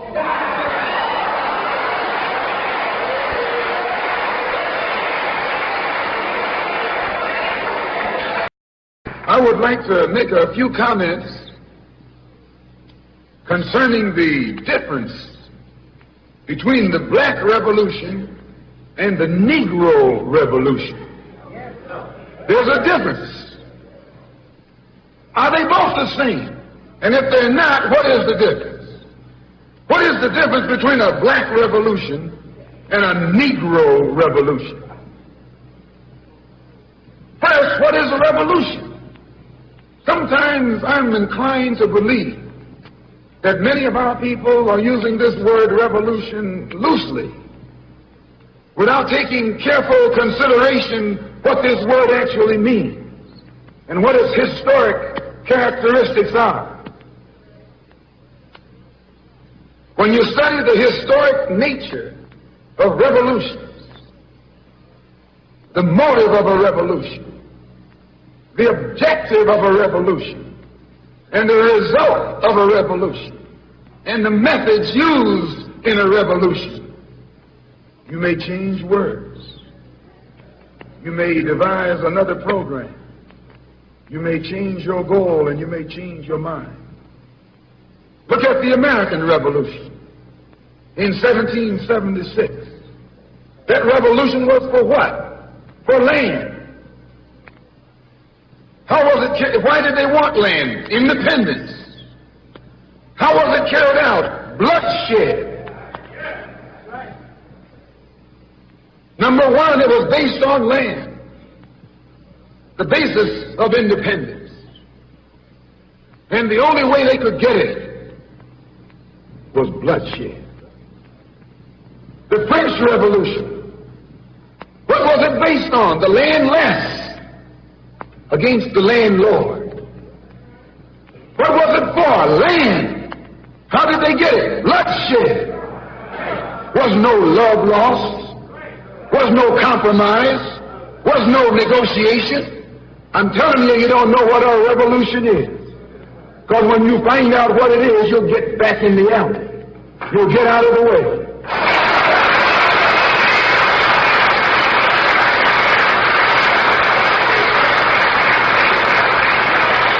Come on in. The Russian Revolution. What was it based on? Land.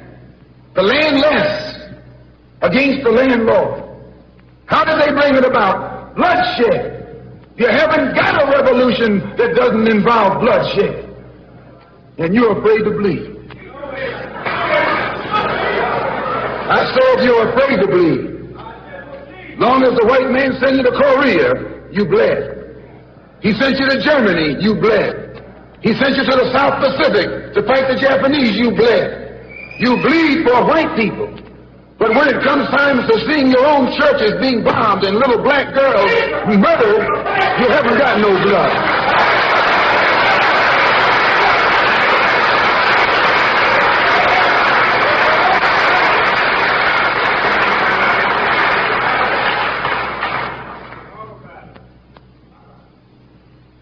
You bleed when the white man says bleed.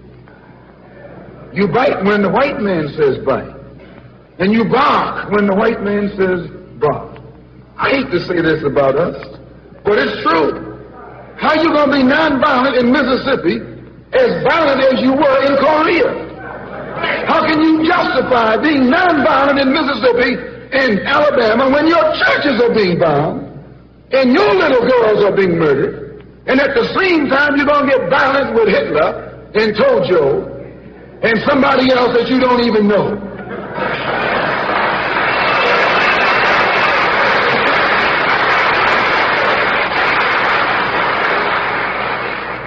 If violence is wrong in America, violence is wrong abroad. If it's wrong to be violent, defending black women and black children and black babies and black men, then it's wrong for America to draft us and make us violent abroad in defense of her.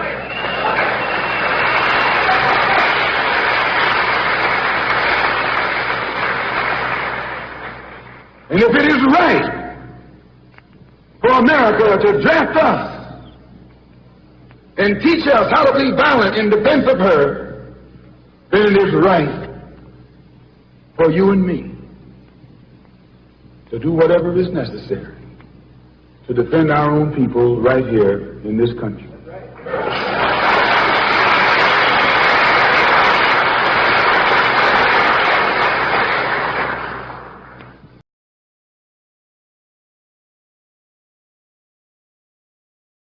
I go back to the question of housing and education. Let's pick education. How does one bring about compensatory action in education?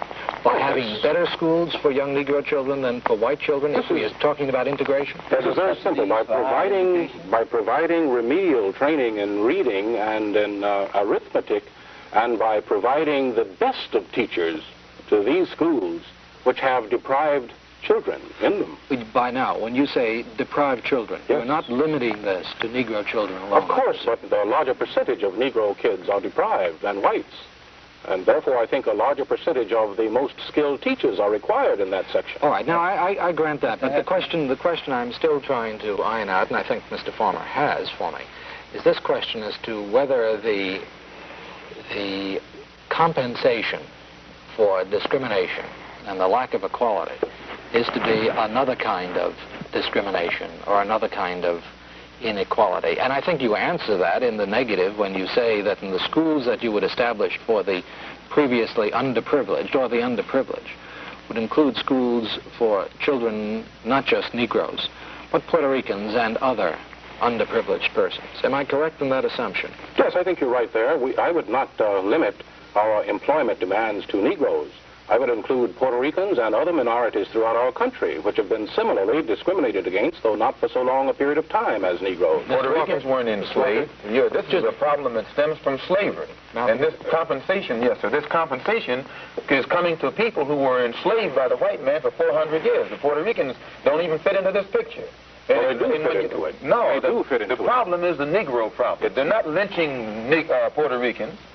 If a dark-skinned Puerto Rican went down to Mississippi, he probably would be lynched too. Spanish, he wouldn't be lynched. No, they don't. It's the Negro here, and as long as he can speak Spanish or some other language, or if he ties his head up with a turban or something, he can go anywhere in Mississippi or in your home that he desires. You're not aware of the fact, are you, that African students have been arrested in our demonstrations in the South? When they speak French. When they have been mistaken for the so-called Negro in America, they've been arrested. What I'm saying is that many Puerto Ricans are mistaken for Negroes. I do not think discrimination stems only from slavery. Let me turn to Mr. Walker. I wanted you say that Mr. Farmer's idea of compensatory treatment of the Negro has portents of disaster. It does have portents of disaster for the system from which the Negro community is suffering. And over against that, I don't think Malcolm X's analogy of the nations in Africa and Asia that are freeing themselves, you have there on the one hand a black or brown majority, whereas the Negro community in America is a black or brown minority. And I don't think the analogy quite holds water, and this is why we... But your whole philosophy comes out of India. This nonviolent thing is based upon the 400 million Indians doing passive sit-down on 100,000 whites, and you use that. Well, in this country, you're still a minority, yet you're going to use tactics that was used by a dark minority in another land. I think this shows how little you know about nonviolence, because Gandhi began his campaign among the Indians in South Africa, who are a minority. And they're still they're still a minority, and they still have the problem. But Gandhi's fame came from having gotten freedom for the people of India from the English, and he used non-violent methods, which means you have a great big dark elephant-type creature sitting down on a little white mouse. But here in America, you have a little black mouse trying to pull a sit-down, non-violent tactic on a great white elephant. Mr. Chairman. Go ahead, just for a minute, and then I'll exercise non-violent methods to enforce a break. Just go ahead. Nonviolence is more effective when you have large numbers of people. That is what we've found out in Birmingham. It's what we've found out all over North Carolina. What did you gain in Birmingham? Now, wait a minute. Let me tell you what we've gained in North Carolina. What did you gain in Birmingham? Let me tell you what we've gained there. He can answer that. This was his campaign in Birmingham. Ask me about our campaign. What did you gain in North Carolina? Let me tell you what we've gained. We've gained jobs. We've gained open employment in Greensboro, North Carolina. One of the officials of the city who is in charge of employment has announced that hereinafter all city employment will be on a merit basis and there'll be no discrimination. A committee has been set up whereby grievances of individuals who feel that they've been discriminated against because of race will be dealt with. We are represented on that committee. In 6 cities in North Carolina, the theaters have desegregated. Places that serve the public in 5 cities have desegregated. And the whole state is becoming an open state. Now, wait a minute. Is it a gain to go to a theater for a man who hasn't got a job? It's a gain to get a job. It's a gain to get a job, and it's jobs that we're providing. Now, it's a gain also to go to the theater. It's a gain because it's not the theater so much, it's not the cup of coffee at the lunch counter. It's the dignity that a person achieves. Is it a gain to have a business over on the other side of the tracks to which you can go, but when you walk downtown, you're discriminated against and cannot go there? What I say, Mr. X, is that all places that serve the public, black and white, must serve all members of the public. We are members of the public, whether you want to admit it or not. If we're not members of the public, then what are we? Why do you have the race problem in this country if we're members of the public? We're members of the public, and that's why we are trying to wipe out racial discrimination. You'll never wipe it out with a desegregated theater. Well, I we're may wiping not, it out with but jobs. may I, however, ineffectually, over the past 60 seconds, try to have a break now, and we'll be back in just a moment. Malcolm X, I wonder whether you can accept the notion that a white man is no more responsible for his skin than is a man who is black. If he's not responsible for his skin, he is responsible for his deeds. And collectively, the white people in this country are guilty today and must accept the blame for the collective criminal act that was committed against black people by bringing our people to this country. And if it is not the whiteness of his skin, for which the Honorable Elijah Muhammad teaches us that he's entering into condemnation today, it is his deeds, and you can't hardly separate his deed from his skin. The country that has been established here has been established by white people for the benefit of white people. The economic system, the political system, the educational system of America has been set up primarily for the benefit of white people. Our people were brought here in chains, forcibly, not on the Mayflower, but in slave ships, to add to the American economy, and we've been exploited politically, economically, and otherwise ever since. And many of these same white people, Malcolm X, are attempting now to change that structure, to change what it is that you say. I think that there are very few, there's no one at this table, and there are very few people I know who would deny the validity of much that you describe, but the potential for the future, the potential not for the distant future, but for the here and now. And I turn to Mr. Walker and ask him whether in his own activities in the South now, which is so real, and have achieved certain things, whether they haven't been achieved, these achievements haven't been. Please. I meant to have said it earlier, but I think this principle of compensatory treatment should also apply to any action taken by the federal government in trying to achieve equality of opportunity or access to the national housing market. Now, this is one of my major criticisms of President Kennedy's executive order on housing.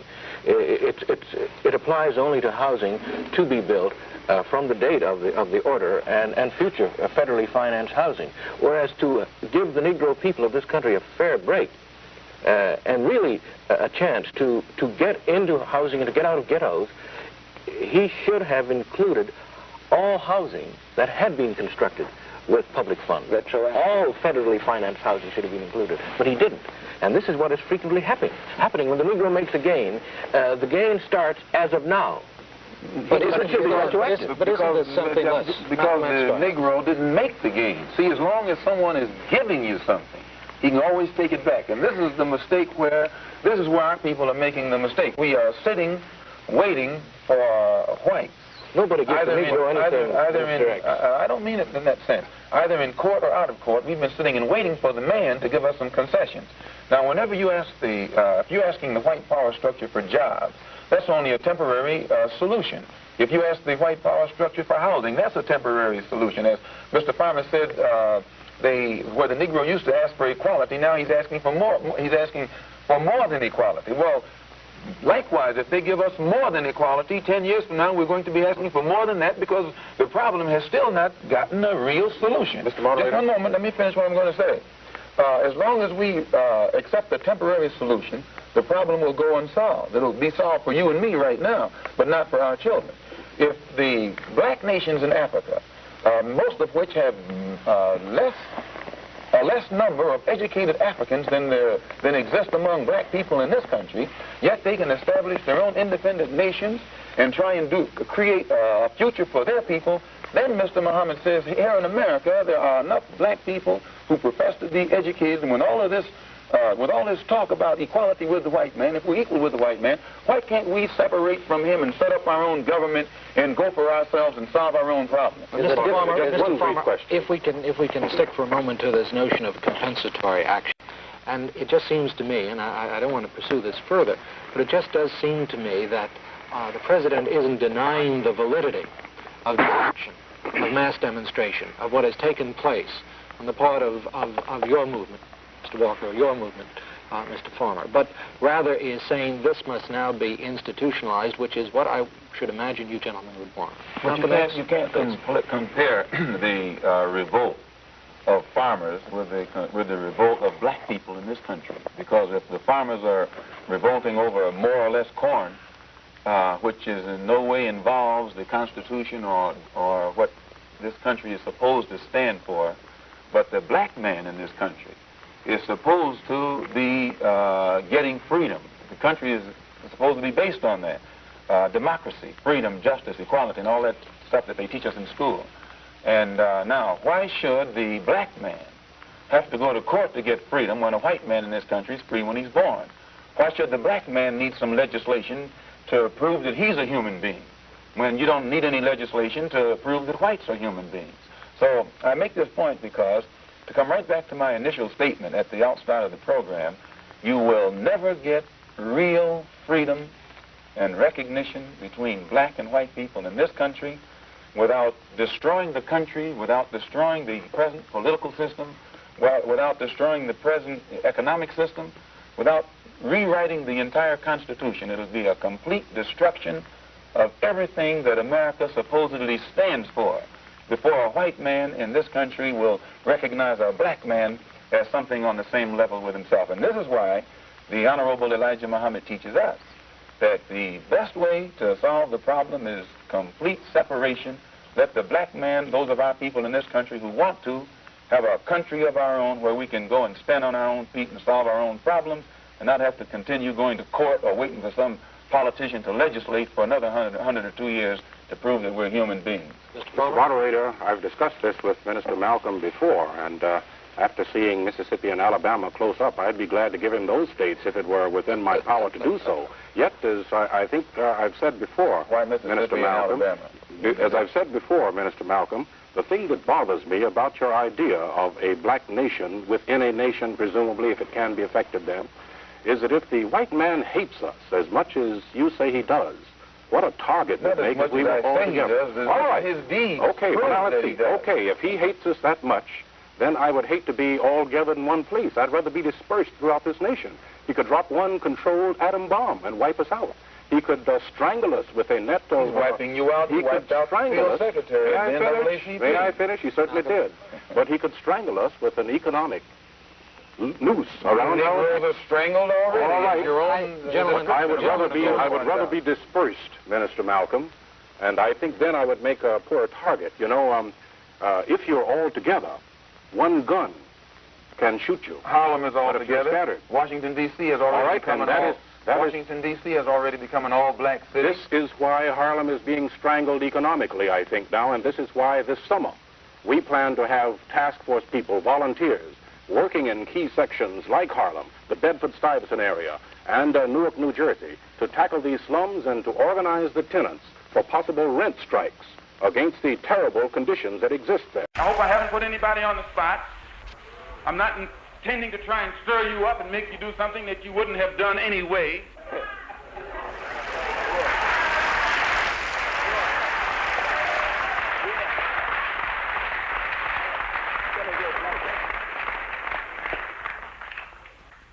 I pray that God will bless you in everything that you do.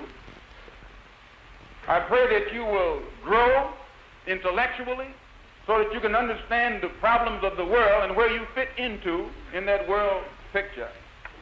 And I pray that all the fear that has ever been in your heart will be taken out. And when you look at that man, if you know he's nothing but a coward, you won't fear him. If he wasn't a coward, he wouldn't gang up on you. He wouldn't need to sneak around here.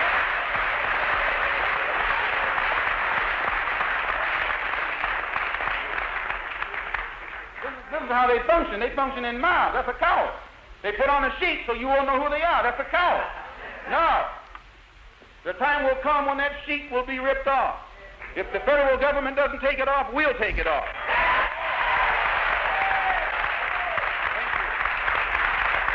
Referring to President Kennedy, I believe you call him a trickster?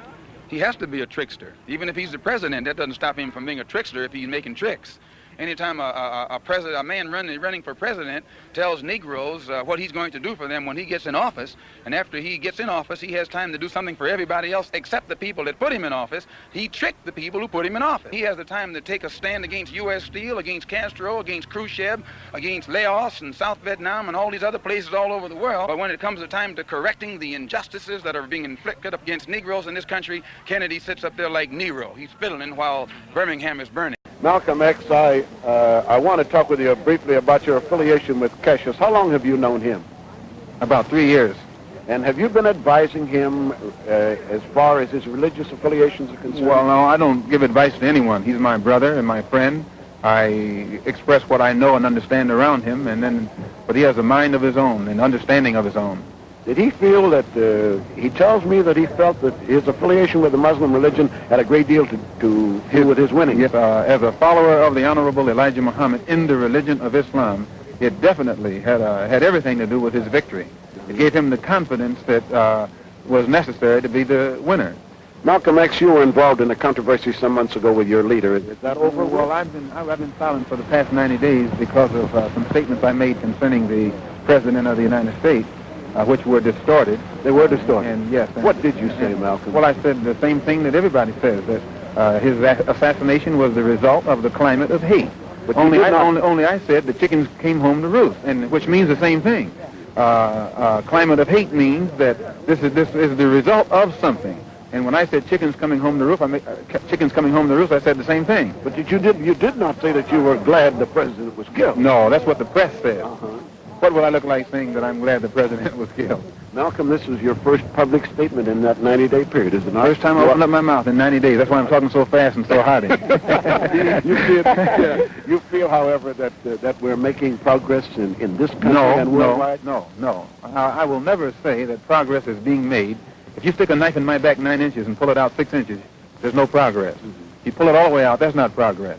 The progress is healing the wound that the blow made.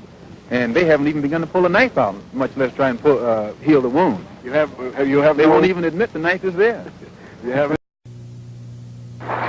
And I, for one, as a Muslim, believe that the white man is intelligent enough. If he were made to realize how black people really feel and how fed up we are without that old compromise and sweet talk, why, you're the one that make it hard for yourself. The white man believes you when you go to him with that old sweet talk, because you've been sweet-talking him ever since he brought you here. Stop sweet-talking him. Tell him how you feel. Tell him what kind of hell you've been catching, and let him know that if he's not ready to clean his house up, if he's not ready to clean his house up, he shouldn't have a house. It should catch on fire and burn down.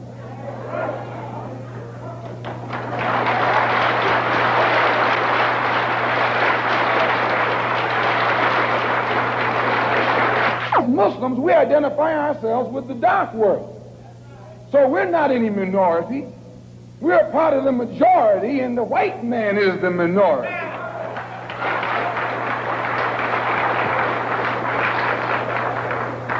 You have to know this to understand us. We don't think any odds are against us. We don't fight a battle like the odds are against us. Why, the whole dark world today is in unity. It's one. If you don't think so, look at the United Nations.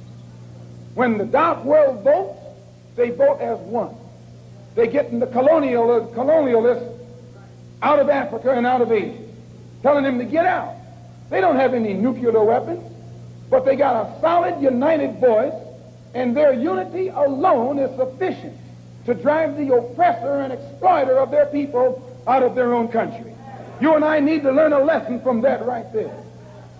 In the UN, the dark world consists of Buddhists, Hindus, Shintoists, Taoists, Christians, Muslims, everything. But they're together. They forget their religious and political differences. They think as one. They move as one against a common enemy. And out of Algeria, he's going. Don't think he's not going. He's going. They're getting him out of Angola, out of Tanganyika, out of Angola, out of Uganda, out of Kenya. He's going from South Africa too. He hasn't got long to be there. All over this earth, dark people who have been oppressed and exploited by those who are not their own kind, strangers, are coming together to get the oppressor off their back. You and I learn a lesson from that. We are oppressed. We are exploited. We are downtrodden. We are denied not only civil rights, but even human rights. So the only way we're going to get some of this oppression and exploitation away from us or aside from us is come together against the common enemy.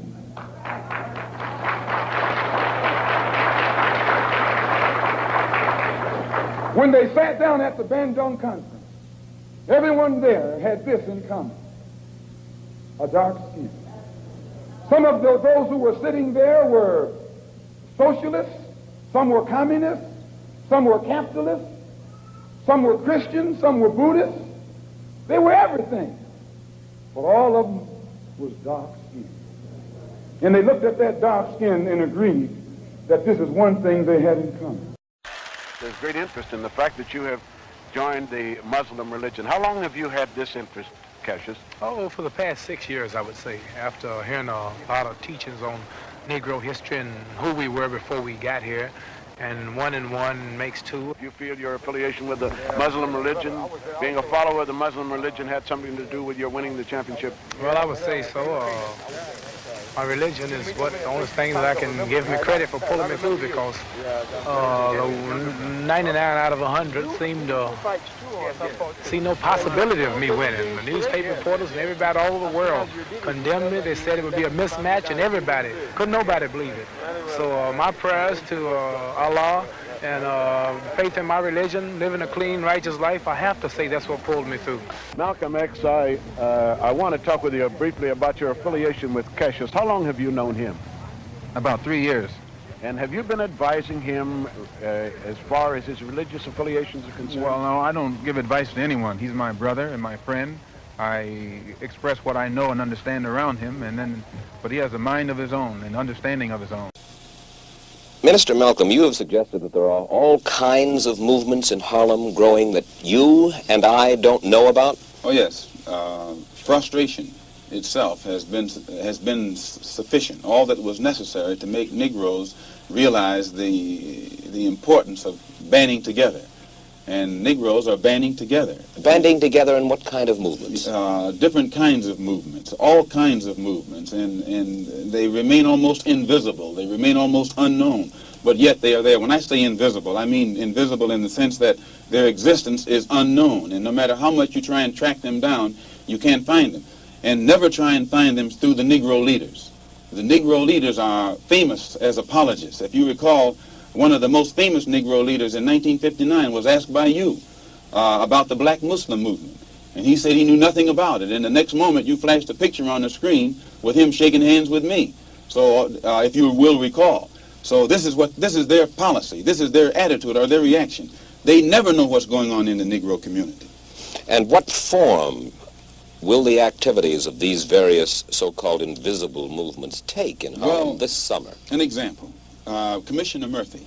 Almost every statement that Commissioner Murphy makes would give you the impression that he's encouraging the police, rank-and-file policemen, that to take whatever method or measures necessary to hold the Negroes in check. He feeds the type of statistics to the white public to make them think that Harlem is a complete criminal area, that everyone is prone toward violence. This gives the police the impression that they can then go and brutalize the Negroes or suppress the Negroes or even frighten the Negroes. Whenever something happens, 20 police cars converge on one area. This doesn't frighten Negroes. So it means that someone is either misinforming Commissioner Murphy and making him use tactics this year that he would not use 4 years ago, or that the former policeman Kennedy would not use. And this force that is so visible in the Harlem community creates a spirit of resentment in every Negro. They think they're living in a police state, and they become hostile toward the policeman. They think that the policeman is there to be against them rather than to protect them. And these thoughts, these frustrations, these apprehensions automatically are sufficient to make these Negroes begin to form means and ways to protect themselves in case the police themselves get too far out of line. Malcolm, what is your purpose here? Well, my purpose here is to remind the African heads of state that there are 22 million of us in America who are also of African descent, and to remind them also that we are the victims of America's colonialism or American imperialism, and that our problem is not an American problem, it's a human problem. It's not a Negro problem, it's a problem of humanity. It's not a problem of civil rights, but a problem of human rights. And what do you hope for from this conference? Well, we hope to bring pressure upon them, or rather we hope to impress upon them the importance of their bringing pressure and world opinion upon the United States to take some meaningful effort to solve our problem in America. We want them to help us get our problem before the United Nations and charge America with violating our human rights in the same way that South Africa is charged with violating the human rights of our people in that area. And what sort of reaction have you been getting from the African leaders? Well, I've gotten a good reaction, a very sympathetic reaction, and an understanding reaction. Many of them had been misinformed by the American government into thinking that black people in America don't identify with Africa, and therefore they've restrained themselves from voicing their interest in our problem. But I've impressed upon them that our problem is their problem, as well as their problems are our problems. Wherein all the power used to be centered in Europe, it's not centered in Europe anymore. It has divided itself up and is centered in different parts of this earth today. Much of it is in Asia. Much of it is in Africa. It has shifted. And as the people in Africa and Asia get some power of their own, they get a mind of their own. They start seeing with their own eyes and listening with their own ears and speaking with their own mouth and coming to definitions from their own brain. The European definition now isn't necessarily the definition. The European yardstick now isn't necessarily the yardstick. And what the European calls racialism isn't necessarily racialism. And what the European calls brotherhood isn't necessarily brotherhood. The killing of our beloved brother Ronald T. Stokes. Ronald Stokes was not the least among the followers of the Honorable Elijah Muhammad. He was one of the highest. He was the secretary of our Los Angeles Mosque. And as we explained in that rally on May, many of you thought that we should go right on out then and make war on the white man. You wanted to do it yourself, didn't you? Didn't you? You wanted some action then, didn't you? Because you don't like the idea of white people shooting black people down, do you? And you're ready to do something about it, aren't you? We know you are. And the white man should be thankful that God has given the Honorable Elijah Muhammad the control over his followers that he has, so that they can play it cool, calm, and collected, and leave it in the hands of God. The Honorable Elijah Muhammad has stopped us from stealing, and we did steal. He stopped us from gambling. He stopped us from cheating, and he stopped us from lying. Stealing runs rampant in Harlem. Gambling runs rampant in Harlem. All types of evils and vices that tear apart our community run rampant in Harlem.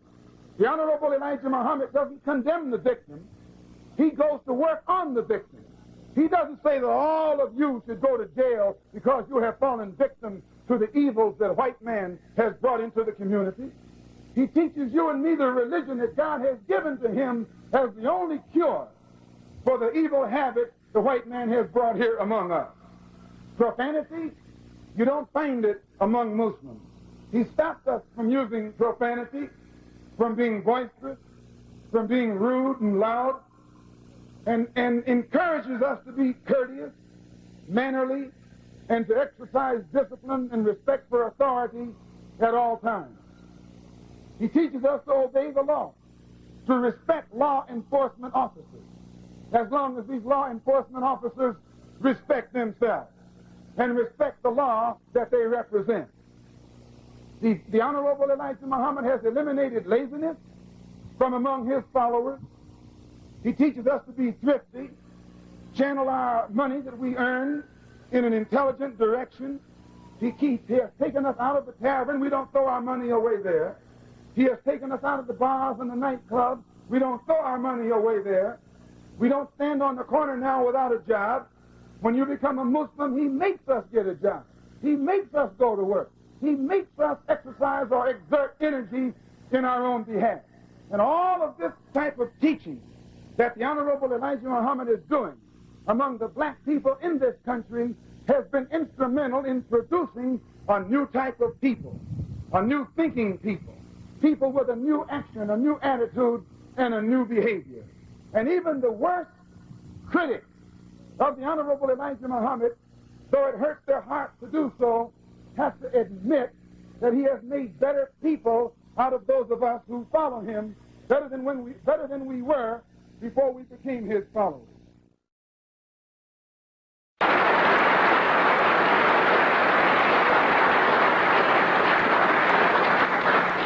Just one step farther to see am I justified in this stand. And I say, I'm speaking as a black man from America, which is a racist society. No matter how much you hear it talk about democracy, it's as racist as South Africa, or as racist as Portugal, or as racist as any other racialist society on this earth. The only difference between it and South Africa preaches separation and practices separation. America preaches integration and practices segregation. This is the only difference. They don't practice what they preach. Whereas South Africa preaches and practices the same thing. I have more respect for a man who lets me know where he stands, even if he's wrong, than the one who comes up like an angel and is nothing but a devil.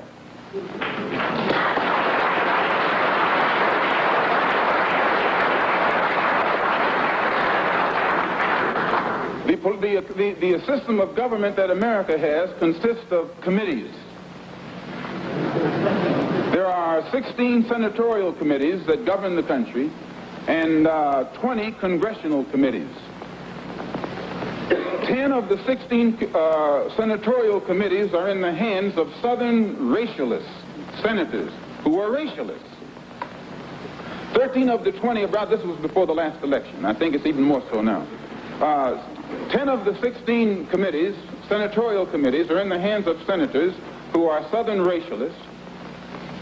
13 of the 20 congressional committees were in the hands of Southern congressmen who are racialists, which means out of the 36 committees that govern the foreign and domestic direction of that government, 23 are in the hands of Southern racialists, men who in no way believe in the equality of man, and men who do anything within their power to see that the black man never gets to the same seat or to the same level that they are on.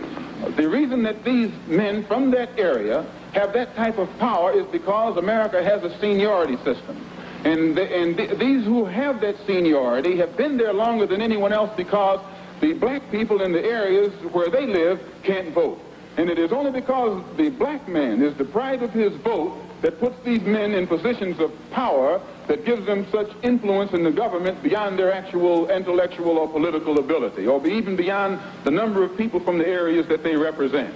So we can see in that country that no matter what the federal government professes to be doing, the power of the federal government lies in these committees, and any time a black man or any kind of legislation is proposed to benefit the black man or give the black man his just due, we find that it's locked up in these committees right here. And when they let something through the committee, usually it is so chopped up and fixed up that by the time it becomes law, it's a law that can't be enforced. Well, another example is the Supreme Court desegregation decision that was handed down in 1954. This is a law. And this law, they have not been able to implement this law in New York City or in Boston or in Cleveland or Chicago or the northern cities. And my contention is that any time you have a country, supposedly a democracy, supposedly the land of the free and the home of the brave, and it can't enforce laws, even in the northernmost cosmopolitan and progressive part of it, that will benefit a black man, if those laws can't be enforced or that law can't be enforced, how much heart do you think we will get when they pass some civil rights legislation which only involves more laws? If they can't enforce this law, they'll never enforce those laws. So my contention is that we are faced with a racialistic society, a society in which they are deceitful, deceptive, and the only way we can bring about a change is to talk the kind of language, speak the language that they understand. The racialist never understands a peaceful language. The racialist never understands the nonviolent language. The racialist, he's spoken his language to us for 400 years. We have been the victim of his brutality. We are the ones who face his dogs that tear the flesh from our limbs, only because we want to enforce the Supreme Court decision. We are the ones who have our skulls crushed, not by the Ku Klux Klan, but by policemen, only because we want to enforce what they call the Supreme Court decision.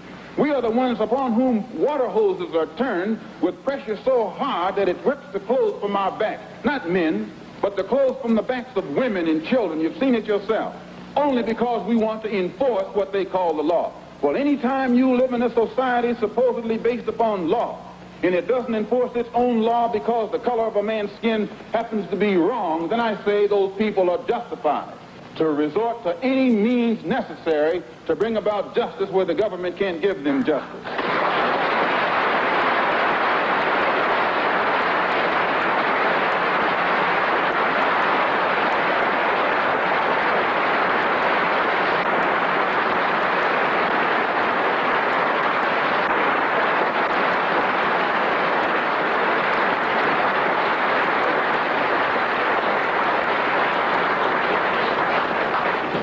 don't believe in any form of unjustified extremism.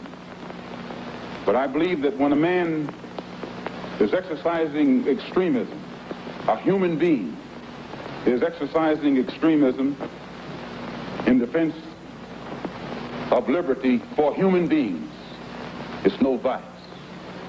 And when one is moderate in the pursuit of justice for human beings, I say he's a sinner. And I might add in my conclusion, in fact, America is one of the best examples when you read its history about extremism. Old Patrick Henry said liberty or death. That's extreme. Very extreme.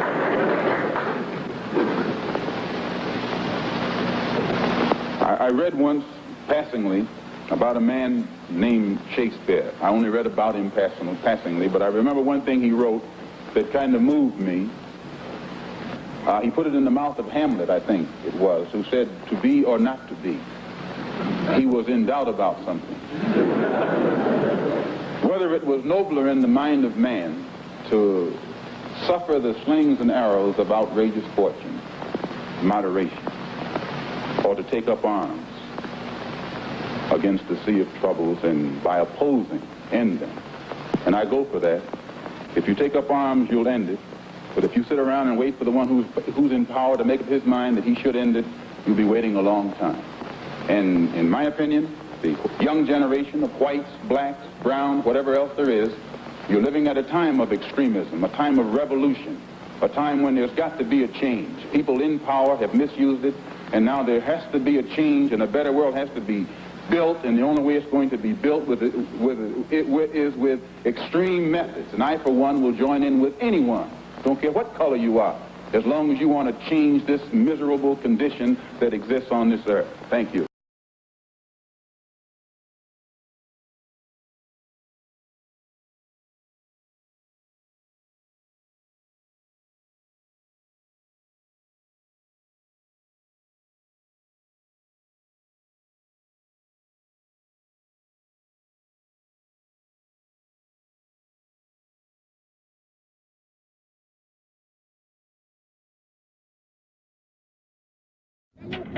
What do you think of Malcolm X's death? I know it was no accident. I know Mr. Muhammad, because from what I hear Malcolm X said the other night. Who do you believe is responsible for Malcolm X's The white death? power structure in America is behind it. They're quick to capitalize on by saying that one of his own kind did it, but they put it up to be done. What do you mean, the white power structure? The white power structure of America. They know they had more to gain by getting Malcolm X out the way than they had to buy and let him live. That's why I say. But what is the white power structure? Never mind, I just said the white power structure. You know the white race, don't you? Well, that's what I mean by it. In the last year, like Roy Wilkins said, he changed. He wanted to get along with the white people. But you people didn't want to get along with us. What do you think? Me? I'm not talking. Why not? I'm not talking. Because I know nothing. What does Malcolm X's death mean to you? What do you feel about it? What do you feel about me? What do you feel about it? It's a blow to every black people in the United States of America. Black. It's what? It's a blow, he said. It's a blow. Blow, he said. Yes. He says a blow to every black American, black people in the United States. That's what he was saying. Why is it a blow to you? Because he's a part of me. Because he looks like me. And his skin is me. He's a black man and I'm a black man. And he takes up for black emancipation. That's right. That's right. He was a hero to me. He stood out among all black people. That's He right. showed the white man where it was at. Well, why was he a He got hero? respect. Why was he off it in Princeton and all these big white universities? Because they respected him too, the way I respected him. That's He meant right. something to me. That's why I'm down here. That's right. What's going to happen now, do you think? What's going to happen? You're going to get hurt. Your people, my people, it's going to be a whole lot of hurt before this whole thing is over. That's what I think. Because of this death. Whoever did it, Muslims or whoever did it, it's going to be a whole lot of hurt. They behind that. The white race. Who do you believe did it? I don't believe the Muslims did it. Why would they kill another black man? Well, they killed Malcolm X, well, they had the right killing him. He was for me, and he was for him. If you kill him, there's going to be more killing going on. That's right. My color. What did Malcolm X mean to you? He meant a great deal to me and my people. I'm sorry that a good man is gone. But the first I hear of it, I couldn't have cried anymore, I don't believe, if I had lost my mother. What did he mean to you? Can you tell me a bit more about it? He meant deliverance for my people. And I hope we all walk in the same footsteps as Malcolm X was walking in. Some people seem to feel that he meant deliverance by violence. Did you agree with that? No, I disagree. I think he meant as the things he said. If one wants to fight with bullets, then retaliate with the same. If you don't know anything but a gun, at that time, I feel we should know the same. But I don't hate everybody. In fact, I have no hate in my heart.